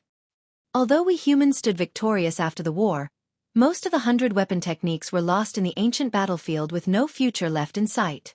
The only remaining lineages were the ways of the sword and saber. Su Zimo and the rest were shocked when they heard that. They had never heard of these ancient tales and legends. Right now, they were greatly intrigued. Even though it was only a few short descriptions, everyone could almost envision that magnificent era before their eyes. In fact, Su Zimo had an urge to go against the tides of time and follow in the footsteps of his predecessors to witness that glorious history. Tang Yu continued, "The reason why those two heritages could be passed down from the ancient war was naturally attributed to two people, the Sword Emperor and the Saber Emperor. There are way too many legends regarding these two mighty figures. Some described them as mortal enemies, some described them as bosom buddies, and there were even some who said that they were neither friends nor foes, merely appreciative of the other's talents. No matter what, the final outcome was that the Saber Emperor went far away and left Tianhuang mainland. Thereafter, there were no emperors for all the other weapons and only the way of the sword reigned supreme, leading to the current state of the cultivation world." Su Zimo's group let out a long breath, unable to calm down for a long time. It was only now that they understood why most of the cultivators in the cultivation world used flying swords instead of flying sabers and other weapons. So, this was the reason. Tang Yu said, the legacy that the Sword Emperor left behind back then is the current Sword Sect, one of the 9 immortal sects. Su Zimo was secretly impressed. Originally, he thought that super sects such as the 9 immortal sects, 7 fiend sects and 6 Buddhist monasteries only earned their title as the strongest factions of Tianhuang mainland due to their ancient lineage and strong foundations. But judging from the situation now, all of those sects had shocking backgrounds. For example, of the 9 immortal sects, Sword Sect's founder master was the Sword Emperor of the ancient times. In fact, he was someone that influenced the future of the world such that the way of the sword was supreme in the current cultivation world. After a moment of silence, Su Zimo suddenly asked, "Where did the Saber Emperor go?" Tang Yu smiled faintly. He traveled far overseas and found a lone island in the ocean, leaving his legacy there. Su Zimo's heart skipped a beat as he blurted, "One of the 2 islands." The top factions of Tianhuang mainland consisted of the 9 immortal sects, 8 demon races, 7 fiend sects, 6 Buddhist monasteries, 5 heretical doctrines, 4 unorthodox groups, 3 aristocrat families, 2 islands and 1 palace. That's right. Tang Yu's eyes flickered with a hint of admiration as she nodded. The legacy left behind by the Saber Emperor is one of the 2 islands, Divine Phoenix Island. The successor of Divine Phoenix Island rarely steps foot onto Tianhuang mainland. However, each time one of them does, they would definitely be unrivaled paragons that are bound to create waves in the cultivation world. Su Zimo lamented. From this perspective, the Saber Emperor did not lose back then. The legacy left behind by the Sword Emperor is one of the immortal sects and the legacy left behind by the Saber Emperor is one of the 2 islands. In terms of reputation, status or strength, the island is not weaker than Sword Sect. What does the Saber Mountain Spirit Sea have to do with the Saber Emperor then? Su Zimo asked. Tang Yu explained, it said that when the Saber Emperor left Tianhuang mainland, he left behind a legacy, the Saber Mountain Spirit Sea in the ancient battlefield. While the Saber Mountain Spirit Sea truly exists, there has never been any cultivator who has obtained its inheritance for thousands of years. Countless paragons have been produced in this period of time, but all of them ended in failure. Gradually, the Saber Mountain Spirit Sea became a legend that no one believed in until... With a slight pause, Tang Yu continued, around 1,000 years ago, a monstrous cultivator appeared in the ancient battlefield. Although he was not from one of the super sects, he had frightening combat strength and could compete against all the legacy disciples of the various major sects. It was said that the person managed to obtain the Saber Emperors in the Saber Mountain Spirit Sea. Su Zimo frowned slightly and asked, "The Saber Mountain Spirit Sea still exists after that person obtained the Saber Emperor's inheritance?" "I don't know the exact reasons why, but it indeed still exists." Tang Yu nodded. "You're considered as a saber cultivator as well, and the Saber Mountain Spirit Sea is suitable for you and can help your strength grow rapidly. Naturally, there's a prerequisite.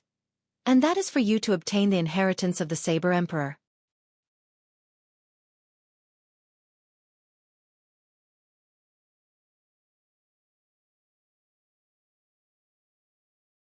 Chapter 383. Standing Shoulder to Shoulder with the Emperors. Chapter 383. Standing shoulder to shoulder with the Emperors. Upon hearing that, Su Zimo had already made up his mind that he wanted to make a trip to the Saber Mountain Spirit Sea. Even though Su Zimo had made use of sabers up till this point of his cultivation, he knew nothing about saber techniques. He merely relied on the power of his bloodline as well as his physique strength to slash widely. Thankfully, he cultivated the mystic classic of the 12 demon kings of the great wilderness, making his skin coarse and flesh thick. Agile as an ape, he could pounce like a tiger, sprint like a horse, rise like the wind, land like an arrow and be tough and nimble at the same time. Coupled with the assistance of his spirit perception, he could evade danger without even seeing it, and thus, it was quite rare for him to be disadvantaged.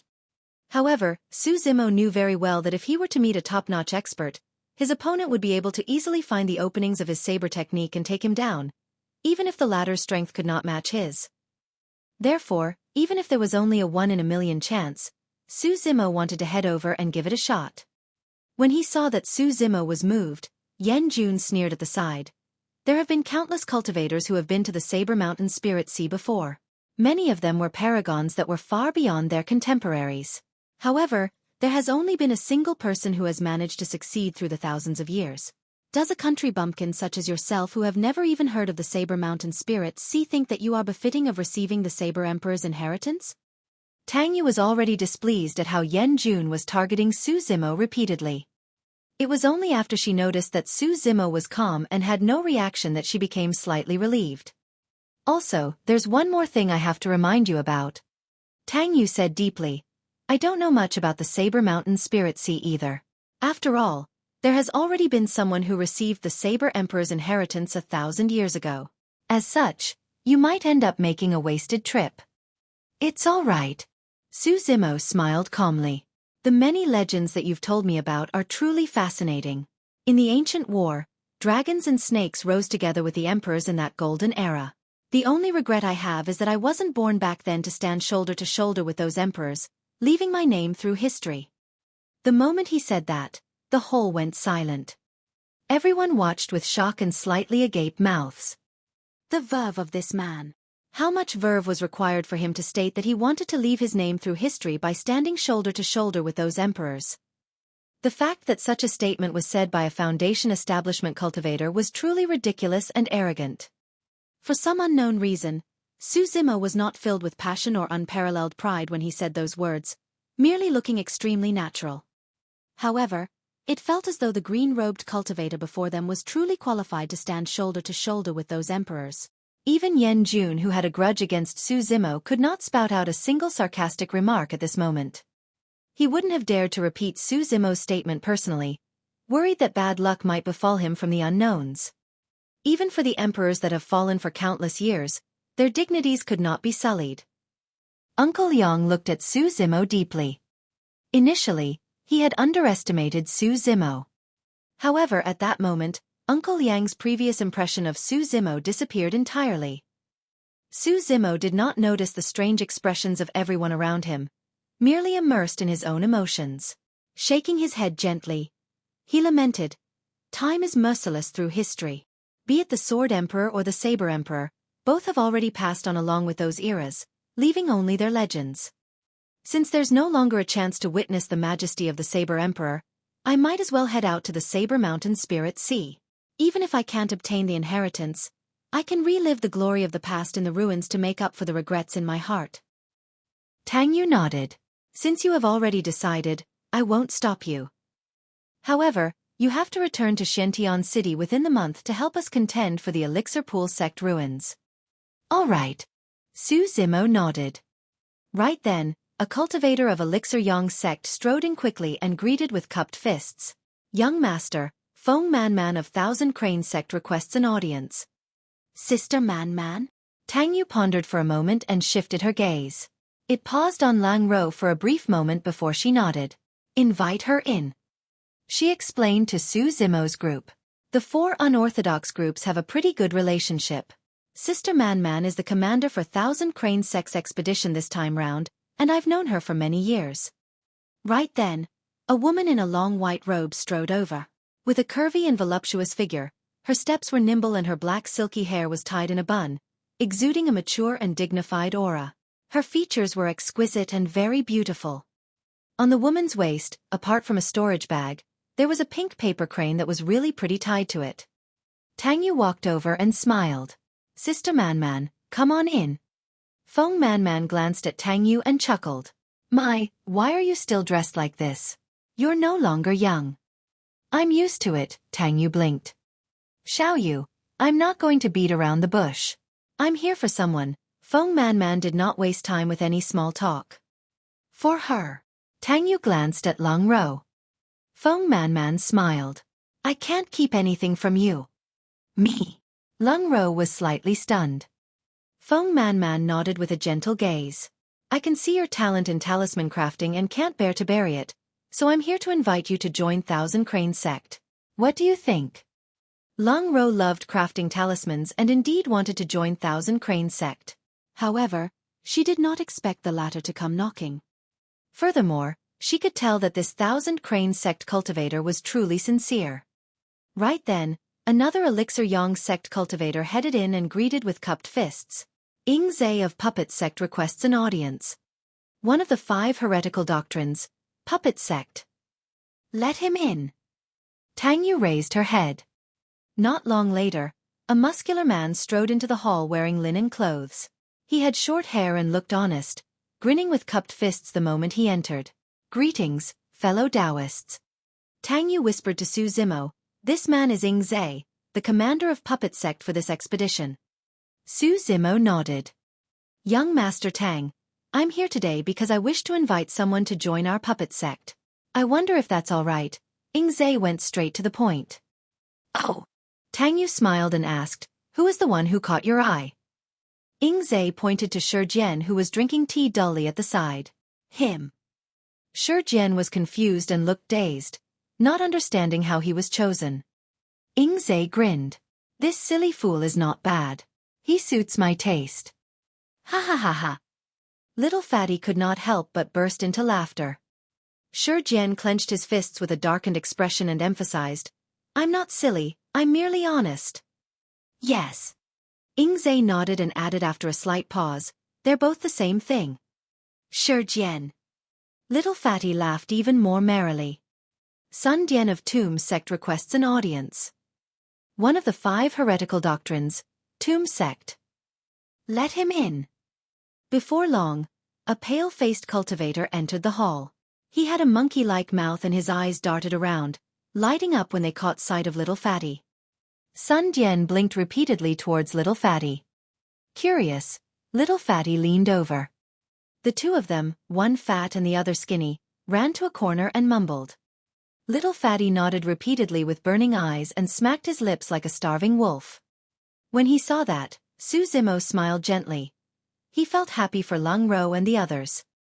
Su Zimo was not the only one who made a name for himself and was recognized by many other cultivators in that battle on the Long Street. The other 4 were as well. When they made the decision to return to Xiantian City, it was with the understanding that they would meet with a great disaster and die. Who would have thought that it would have turned into a great opportunity for them today instead? Fortune and misfortune were interdependent, and it was nothing more than the cycle of karma.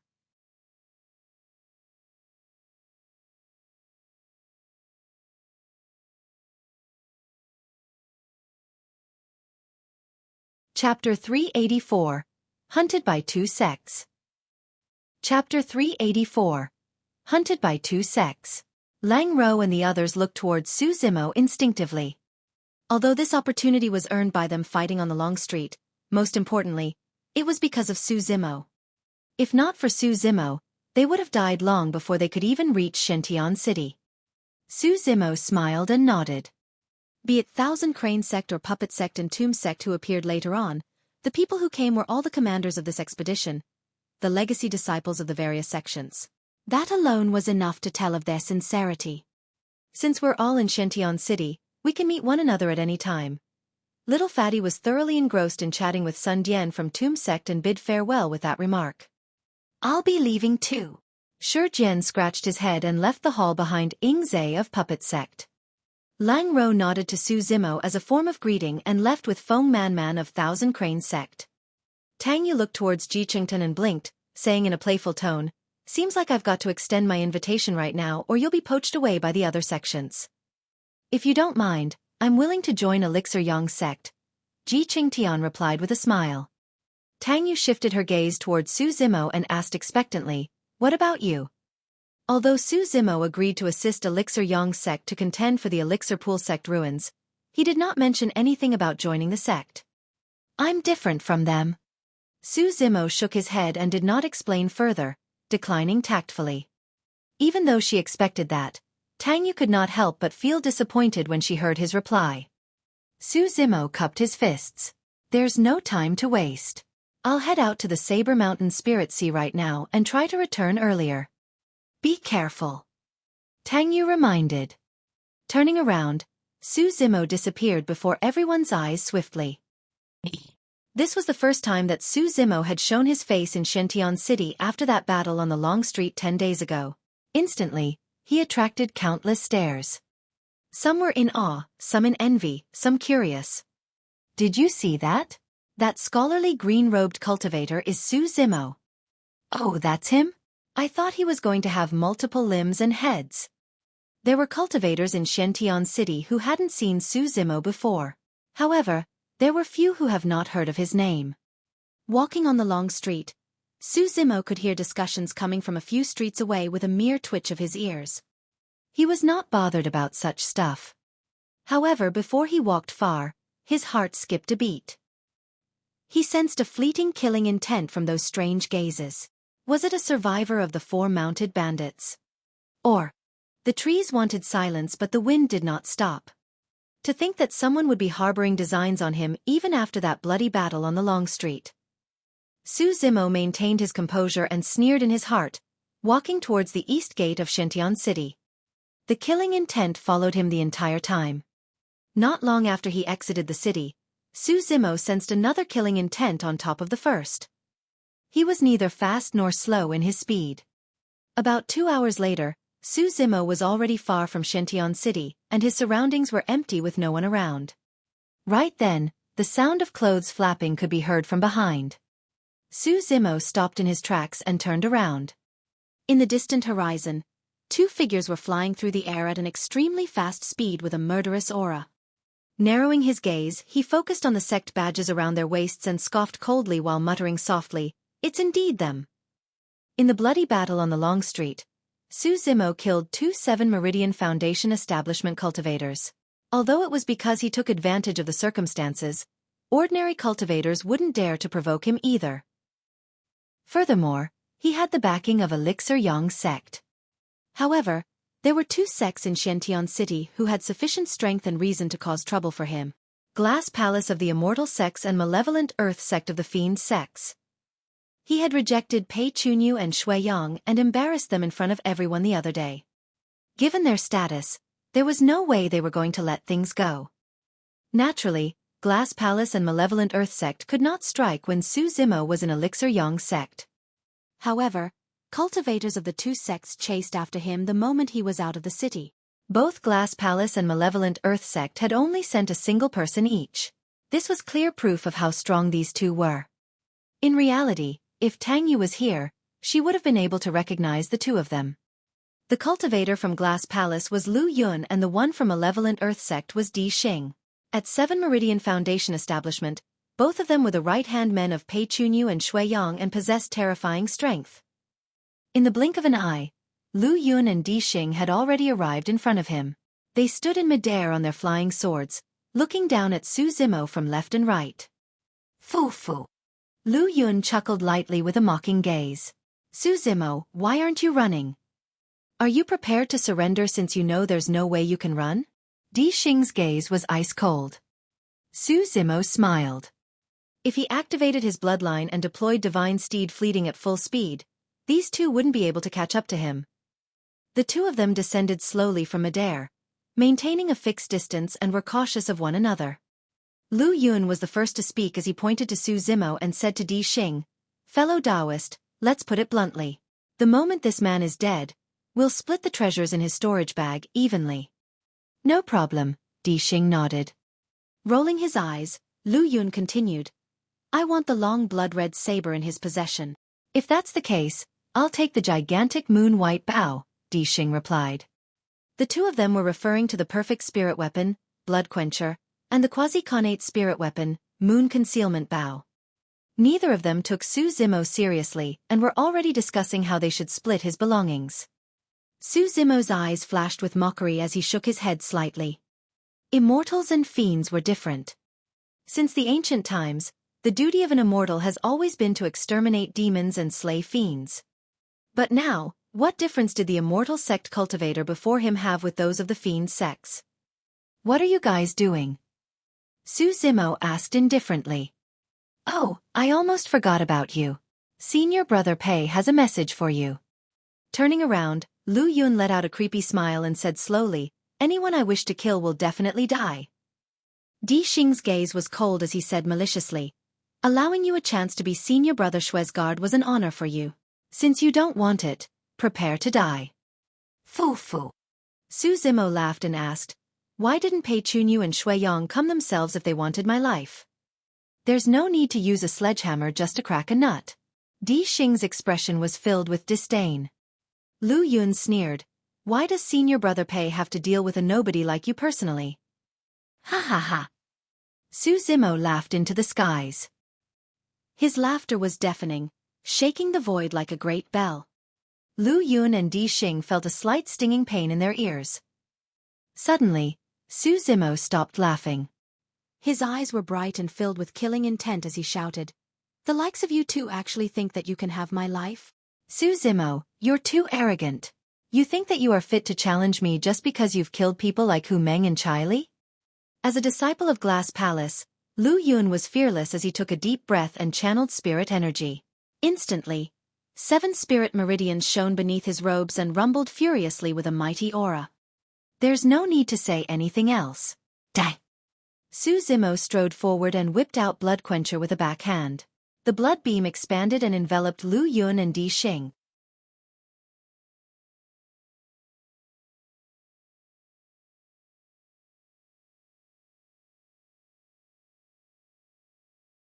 Chapter 385. Troublesome. Chapter 385. Troublesome. Whoosh. Su Zimo channeled his bloodline and his bones and tendons sounded together, rumbling with the sound of tsunami alongside thunder cracking.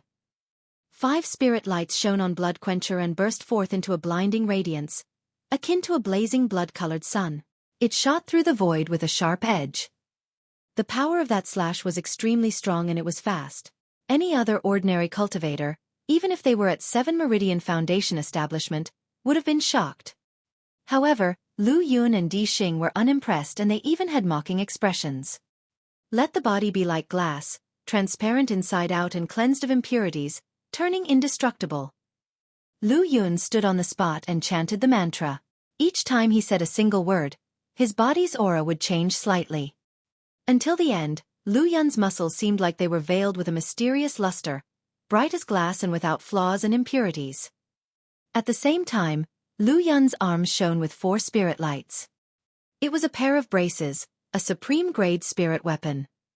Glass Palace specialized in body tempering, and if one cultivated the Sect's secret manual, the Glass Heart Sutra to its max, their body, eyes and heart would be like glass. They would be indestructible, flawless, undying, immensely strong and could fight against ferocious beasts with their bare hands. Therefore, cultivators of Glass Palace mostly used weapons such as gloves or bracers. Although bracers were rarely seen nowadays, they were one of the 100 weapon classes back in the ancient era and were not to be underestimated. Bracers were extremely flexible and when equipped on one's arms, could be used both defensively and offensively, allowing one use their arms like their fingers. Swiftly, Lu Yun neither retreated nor dodged.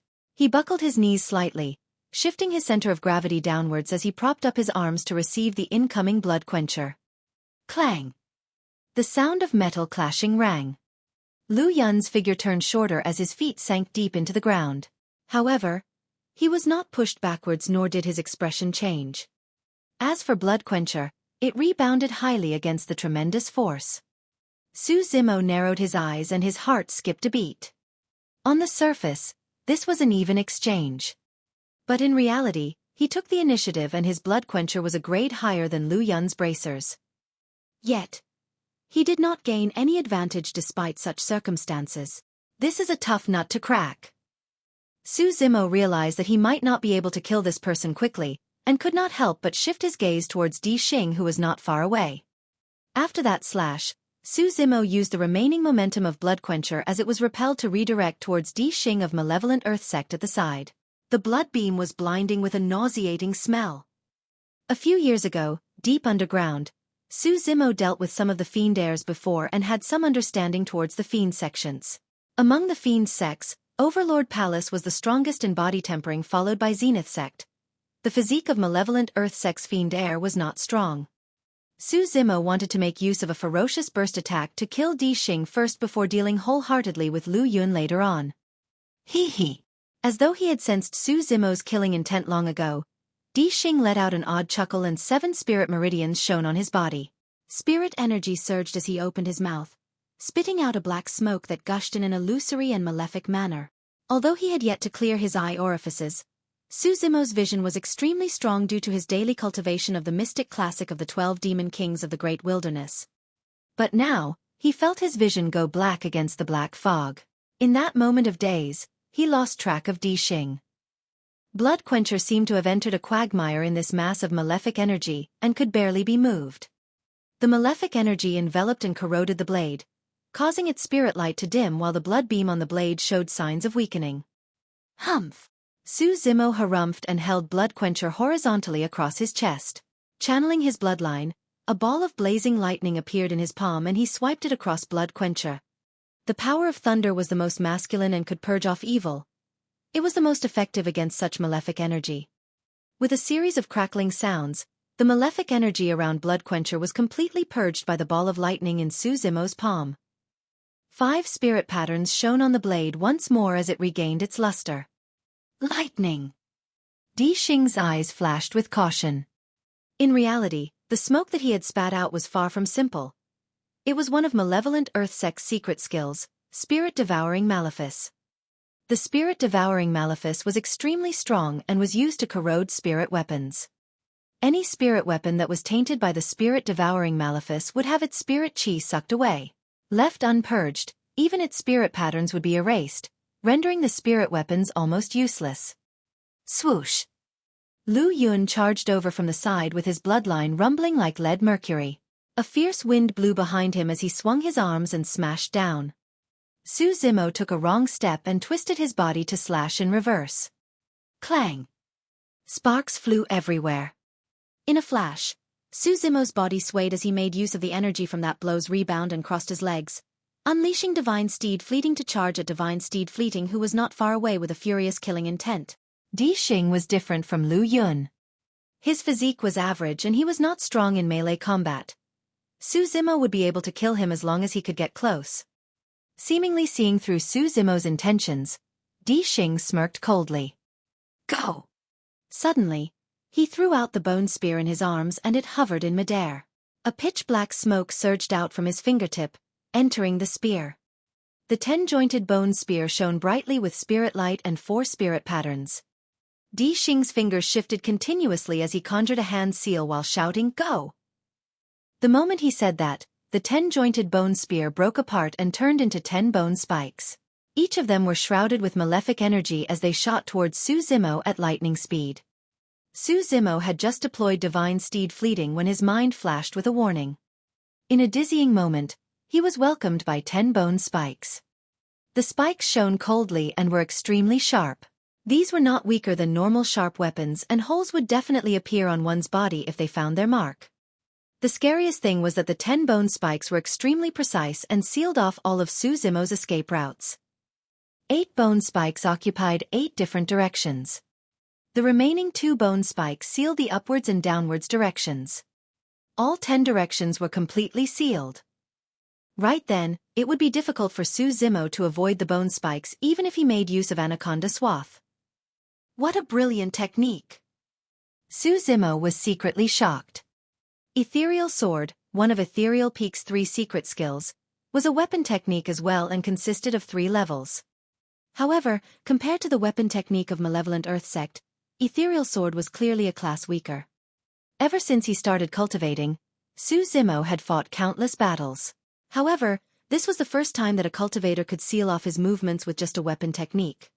Now that he thought about it, it was truly way too lucky that he was able to kill the Malevolent Earth Sect Fiend Heir back then. The presence of the ancient Spirit Lock formation disabled at least half of the Malevolent Earth Sect Fiend Heir's powers. Everything else aside, if the Fiend Heir could use this weapon technique back then, he would have been invincible. In that flash, Su Zimo did not have time to think as he swung Bloodquencher while channeling his bloodline. He roared loudly, slashing against an incoming bone spike by making use of his immense burst power. Clang! The bone spike was sent flying and a gap appeared. Di Xing was not far away. Su Zimo's eyes lit up.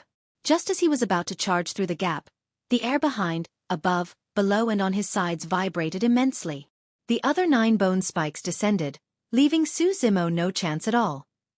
Even though Di Xing was not far away, Su Zimo had no choice but to deal with the 9 bone spikes. No matter how fast he was, he could not match the speed of the bone spikes.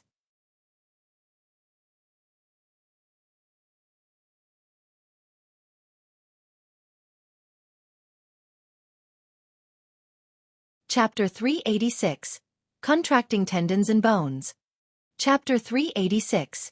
Contracting Tendons and Bones. Clang, clang, clang. Su Zimo swung Blood Quencher and repelled 3 bone spikes consecutively. Right after, he made use of his spirit perception and passed through the gap of 2 bone spikes extremely closely. With a swoosh, a pair of spirit wings appeared behind his back and suddenly, Su Zimo soared into the air and evaded the remaining 4 bone spikes. The entire process seemed very slow upon narration, but in fact, it occurred in the split of a moment.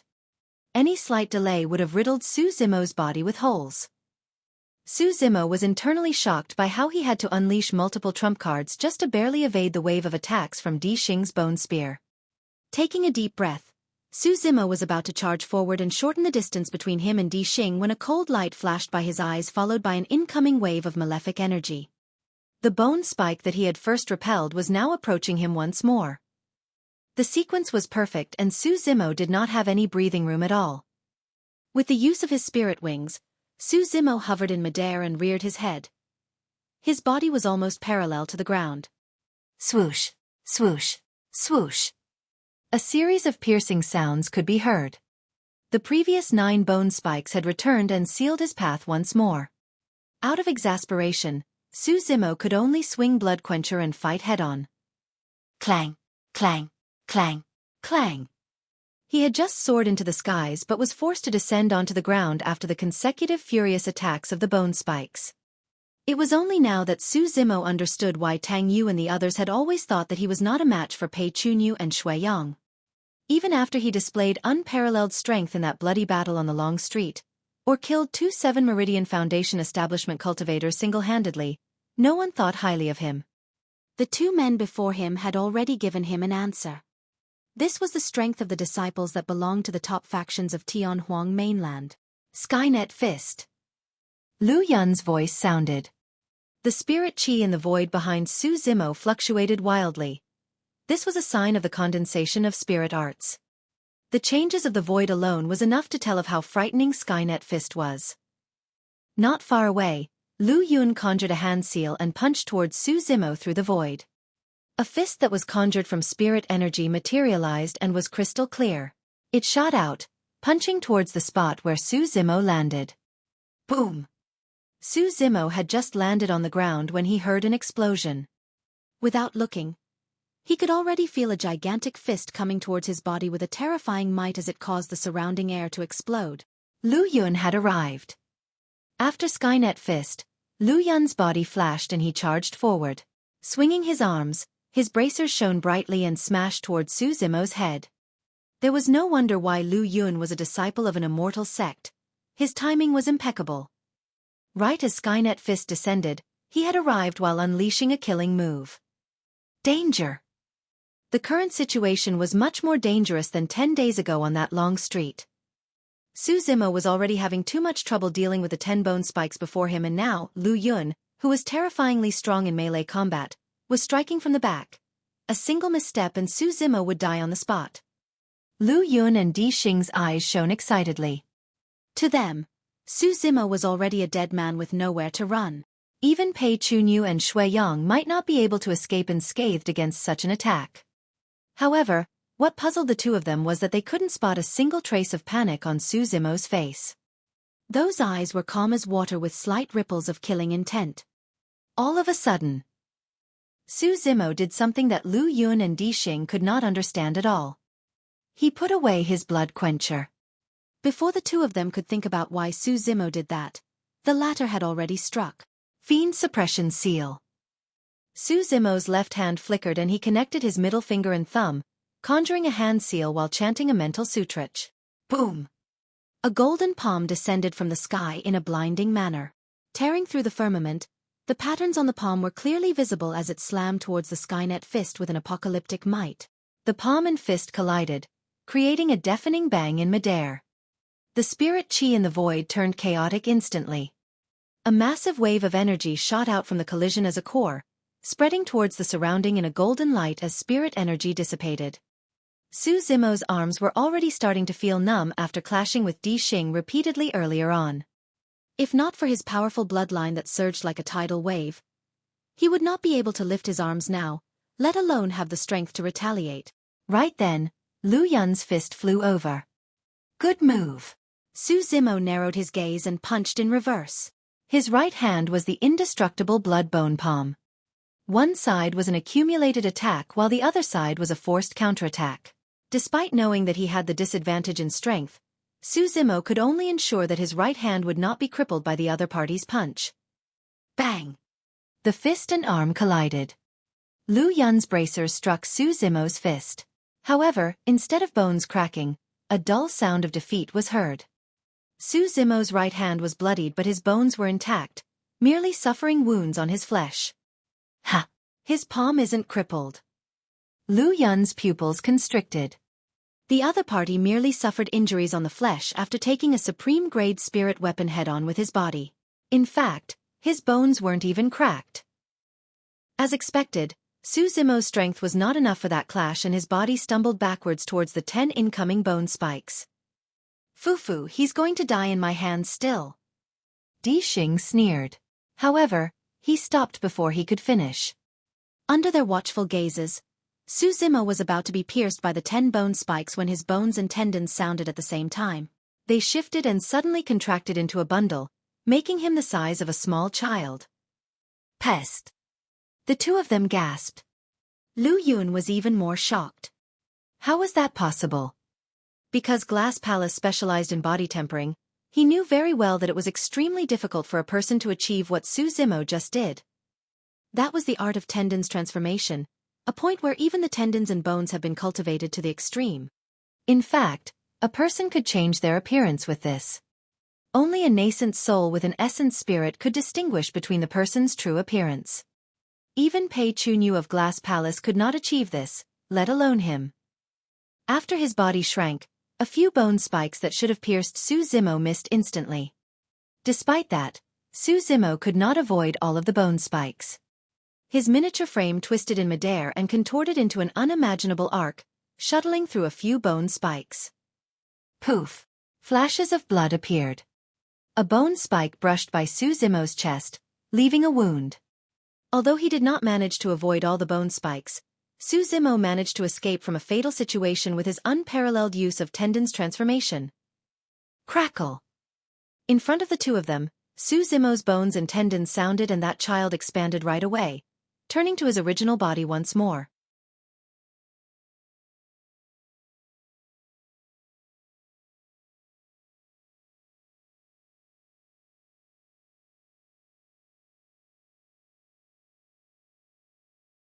Chapter 387. Kill. Chapter 387. Kill. Di Xing's gaze was dark as he glared at the wound on Su Zimo's chest. Although that wound wasn't deep, the weapons of malevolent Earth Sect were all basked and tempered in malefic energy. The moment they injure anyone, malefic energy would surge into the smallest of wounds. Those that were lightly affected would not be able to channel their spirit energy efficiently, and their combat strength would weaken. If they did not purge it in time, it might even destroy their foundation and cripple their chances at future cultivation. Those that were severely affected would have their hearts enveloped by the malefic energy, severing their meridians and killing them on the spot. Right in front of Di Xing, the wound on Su Zimo's chest flashed with streaks of lightning, purging the malefic energy entirely. Su Zimo stood where he was and glared at Lu Yun and Di Xing coldly. The killing intent in his eyes intensified and his aura was changing as well. Hee hee. Di Xing laughed menacingly. Su Zimo, surrender. That tendons transformation of yours is only going to work the first time. Next time, I'll be prepared and you'll be shred to pieces even if you turn into a baby. Su Zimo, I'm going to give you a chance. Suddenly, Lu Yun's eyes shone and he said, as long as you're willing to hand over your body tempering technique, I'll let you off. Furthermore, I'll be on your side and kill Di Xing. How does that sound? Fu fu fu. Su Zimo burst into laughter as he twisted his neck while his eyes shone with a demonic glint. You guys really think you've won? The moment he said that, a sinister wind gusted without warning. Looking at Su Zimo with his sinister expression not far away, Lu Yun and Di Xing felt an unprecedented sense of fear. Why am I feeling this way? The two of them exchanged glances with grim expressions. You want my body tempering technique? Su Zimo licked his lips with a ferocious glint in his eyes. Grinning, he shouted, that depends on whether you can remain alive to learn it. Boom! A muffled sound rang out from within Su Zimo's body, as though some seal had been released and an ancient demon had been summoned. It was terrifying. Although they had been fighting for a short time, Su Zimo had already realized that he wouldn't be able to defeat the two of them if he continued fighting with his current strength. Since there was nobody else at this place, he could kill them in his demon form without anybody knowing. Su Zimo's power of blood qi erupted and his body expanded. Demonic qi shrouded his body as his pupils turned pitch black, appearing imperceptibly in the scarlet demonic qi. It's a demon! Lu Yun and Di Xing were shocked. No, how is it possible? The moment they saw that dense demonic aura, the two of them thought that Su Zimo was a demon. However, they were puzzled on second thought. There was no way demons could take on human form before they formed an inner core. How was that possible? Furthermore, Su Zimo had clearly unlocked the 8 meridians that only humans possessed. How could he be a demon? Everything before them was completely unexplainable. In truth, even nascent souls or void reversions would not be able to explain this, let alone the two of them. Typically, humans and demons had different paths. Their languages were different, as were their body structures, cultivation techniques and methods. Even tigers and leopards that were the closest to the demon race had different cultivation techniques, let alone humans and demons. The cultivation techniques, bloodlines and everything else were different between the two races. If Su Zimo was a human, what about the demonic qi that was coming from him? The richness of that demonic qi was no weaker than pure-blooded ferocious beasts. In Lu Yun and Di Xing's moment of daze, Su Zimo shifted and arrived before Lu Yun in the blink of an eye. A series of afterimages appeared behind Su Zimo, lasting for a long time. Ah! Lu Yun's expression changed and his heart nearly exploded. Su Zimo was too imposing and terrifying. Lunging over with that asphyxiating aura, he was even more feral than the ferocious beasts of the ancient era with his surging blood qi and cold-killing intent. Lu Yun did not have time to contemplate and activated his bloodline, churning spirit energy furiously as his bracers shone with a bedazzling spirit light. I don't care what sort of a monster you are, just die. Lu Yun hollered and channeled his energy to the max. The veins on his neck popped out as he swung his arms, smashing violently down on Su Zimo's head. That was no arm. With the augmentation of Glass Palace's secret skill, his arm was veiled with a layer of luster. With the support of a supreme-grade spirit weapon on top of it, that was a steel whip as thick as an arm. Su Zimo did not dodge nor retreat. His eyes shone brightly with a violent glint as he extended his arm and welcomed the strike. With a thunk, Su Zimo's arm swung out, resembling an elephant's trunk that was limp and weak. The moment the two arms made contact, Su Zimo's arm coiled and trembled. The mysterious luster on Lu Yun's hand dissipated instantly. Crack, crack, crack. Even with the protection of his bracers, Lu Yun's arm was contorted with the bones inside shattered. All the bone fragments pierced out from his flesh in a bloodied, horrific manner. Ah! Lu Yun shrieked tragically as color drained from his face. After taking on demon form, Su Zimo's strength had not only increased from the burst of his blood qi, he had even unleashed a killing move of the mystic classic of the 12 demon kings of the great wilderness. Swoosh, swoosh, swoosh. A gust of wind blew behind Su Zimo's head, producing a vague stinging pain. He did not have to see to know that Di Xing must have attacked. Heh! With a sneer, Su Zimo rushed up without stopping at all after crippling Lu Yun's arm. Lu Yun grit his teeth and cold sweat poured from his head. As long as he could block Su Zimo for a moment, Di Xing's 10 bone spikes would descend before long and trap Su Zimo within. At that time, he would be able to escape. As a final gambit, Lu Yun punched out once again. Su Zimo's strength was not the only thing that increased after he took on his demon form. His speed increased as well. Instead of slowing down, Su Zimo hastened and his body curled into a spiral ball. His knee seemed to be in a kneeling position and it barely dodged Lu Yun's punch. As though he was propping up an immortal peach with his hands, Su Zimo arrived in front of Lu Yun and suddenly pushed both palms upwards against Lu Yun's chin. Snap! Instantly, Lu Yun's head was tossed back, his jaw smashed and his throat snapped on the spot. He was no longer breathing. Di Xing gasped when he saw that. Nobody could have imagined that a 7 Meridian Foundation establishment cultivator from Glass Palace that was known for their immense physiques would die in a single round of melee combat. A cold light tore through the air as 10 bone spikes chased relentlessly. Initially, they should have landed on Su Zimo's back. However, Su Zimo's body fell flat to the ground and he slithered forward, like an anaconda in the grass as he charged towards Di Xing. This time round, he evaded 9 bone spikes completely. Poof, poof, poof. The 9 bone spikes pierced Lu Yun's body instead. The remaining bone spike was about to strike Su Zimo's head when the latter stretched out his right hand and allowed it to pierce his palm instead. It could not pierce through. A supreme-grade spirit weapon spike could not pierce through Su Zimo's right hand. In Di Xing's moment of daze, his vision blurred and a tall figure stood up from the ground, obstructing his view. It was too fast. Anyone within 10 feet would die instantly. Di Xing felt his heart sink. The next moment, a grisly red demonic chi rumbled and engulfed Di Xing within it.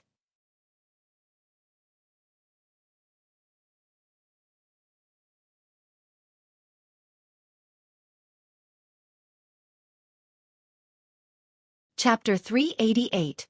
Immortal Ruin. Chapter 388. Immortal Ruin. A moment later, the grisly red demonic chi dissipated, revealing 2 figures. Di Xing's eyes were widened with fright as 5 bloodied holes appeared at the top of his head. Streaming with blood, he was already dead. With a shrug, Su Zimo's tendons and bones sounded and that gigantic body of his reverted to normal instantly. After changing into a fresh set of green robes, Su Zimo picked up the storage bags on the waists of the 2 men. He compared them before speeding forward.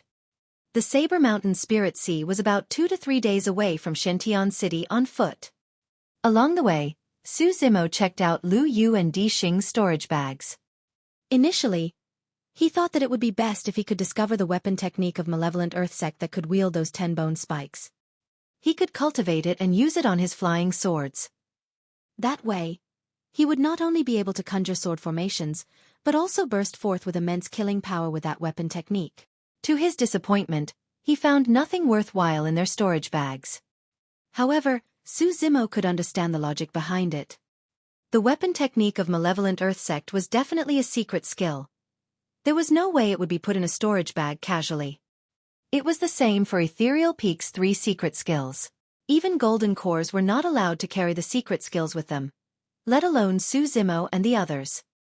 Even though he managed to kill disciples of the Super Sects, Malevolent Earth Sect and Glass Palace, in this battle, Su Zimo had been self-reflecting. While he had been through countless battles ever since he started cultivating, he had rarely fought with disciples of these super sections. The only time was deep underground. 1 against 5. Su Zimo even managed to defeat 5 fiend heirs of the fiend sections. That battle created a false impression for him that even fiend sects were merely of that standard. In that case, there was nothing to fear about immortal sects and Buddhist monasteries. Furthermore, in recent years, Su Zimo never had the taste of failure within his same level and had even managed to kill opponents above his level. In his battle knowledge, he felt that he could make use of his movement techniques to shorten the distance between his opponents and kill them even if their cultivation realms were higher than his. However, this battle awakened Su Zimo and humbled him. Truly powerful opponents could restrict his movements and actions just by making use of brilliant weapon techniques. In fact, they can force him to have nowhere to hide, let alone get close. Di Xing's 10 bone spikes were swift, strong and had sharp angles. Their attacks were fluid as water with no delays between them. Su Zimo could barely deal with it, let alone get close to kill his opponents.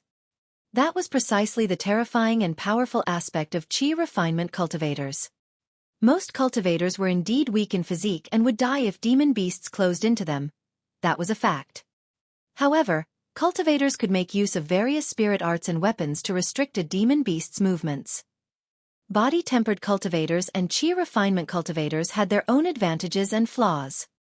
The stronger of the two would depend on which side had the stronger advantage.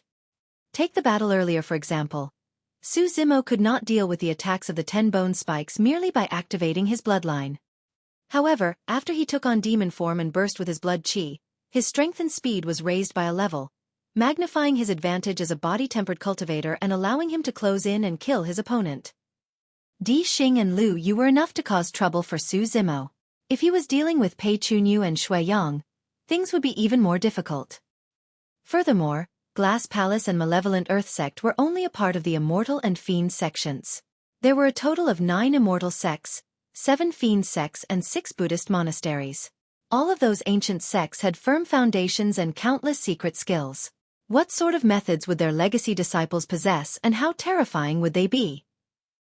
Despite knowing that, Zimo's eyes had no trace of worry. Instead, they shone with a fervent gleam. On the surface, he had ventured deep into the ancient battlefield for a perfect meridian unlocking elixir. However, deep in his heart, Zimo wanted to witness the disciples of these super sects. He wanted to battle. He wanted to battle through the world. Deep in his bones, there was a pride that did not allow him to be weaker than others. Thanks to his strong stamina and physique, Zimo traveled day and night without resting. Even in the night, he didn't have any scruples. By emitting his immense demonic chi while traveling, few demon beasts dared to approach him. 2 days later, Zimo slowed down gradually and looked at the distant horizon with deep shock in his eyes. He had never seen the legendary Saber Mountain Spirit Sea before. However, the moment he arrived at this place, he already knew that the mountain and sea before him was the exact location. Before he even arrived, Zimo could hear the rumbling of the sea gushing and invigorating one's mind. The damp aura blew at his face. The aura was not merely damp air. It was damp spirit chi that was rich and pure. Could the boundless sea before me be made up of spirit chi entirely? Zimo could not help but feel shocked when that thought crossed his mind. Right then, the sound of clothes flapping through the air rang. A few cultivators arrived and their conversation attracted Zimo. The Saber Mountain Spirit Sea is the sacred grounds for saber cultivators like us. Even if we can't obtain the inheritance of the Saber Emperor, we have to pay it a visit. It's said that in the ancient times, before the Saber Emperor left Tianhuang mainland, he used his supreme dermic powers and absorbed the spirit chi and minerals within 5,000 kilometers, forming a mountain and sea. It was because he did not want the way of the saber to be lost in Tianhuang mainland that he created this immortal ruin, the Saber Mountain Spirit Sea. That's amazing! Someone exclaimed. Zimo was shocked as well. What sort of prowess was it for someone to amass chi and minerals to form a sea and mountain with the flip of a hand? It was comparable to carrying a mountain burning the skies for rain to form an ocean. The most frightening thing was that this spirit sea was created countless years ago back in the ancient era. The sands of time erased countless major sects of the ancient era, leaving no trace behind. However, this ruin was still intact without any signs of drying up. If the legend was true, the Saber Emperor might have already surpassed the level of a cultivator. There has always been a saying in the cultivation world that at the end of the road, one would become the legendary immortal of the ethereal voids, growing old with unfailing ears and eyes. However, nobody could give a definite answer as to whether or not they were truly immortals. But to Zimo, even the immortal methods of the legends were nothing much. Now that he was here, the Saber Mountain Spirit Sea brought a greater impact for Zimo. There were countless dark reefs near the shore. For some reason, the reefs were covered with marks of sharp weapons, etched in a shocking manner. The tides roared furiously with a majestic aura, crashing onto the shores and creating snow-like waves. On the horizon of the sea was a mountain that towered into the clouds. The shape of that mountain resembled a long saber that was stabbed into the sea. With a slender and precipitous blade, its handle was hidden in the clouds, barely visible. This was the Saber Mountain Spirit Sea. You're tuning in to the Xueqi's Martial Arts Saga YouTube channel. Don't forget to subscribe and join us on this journey to catch the most captivating stories.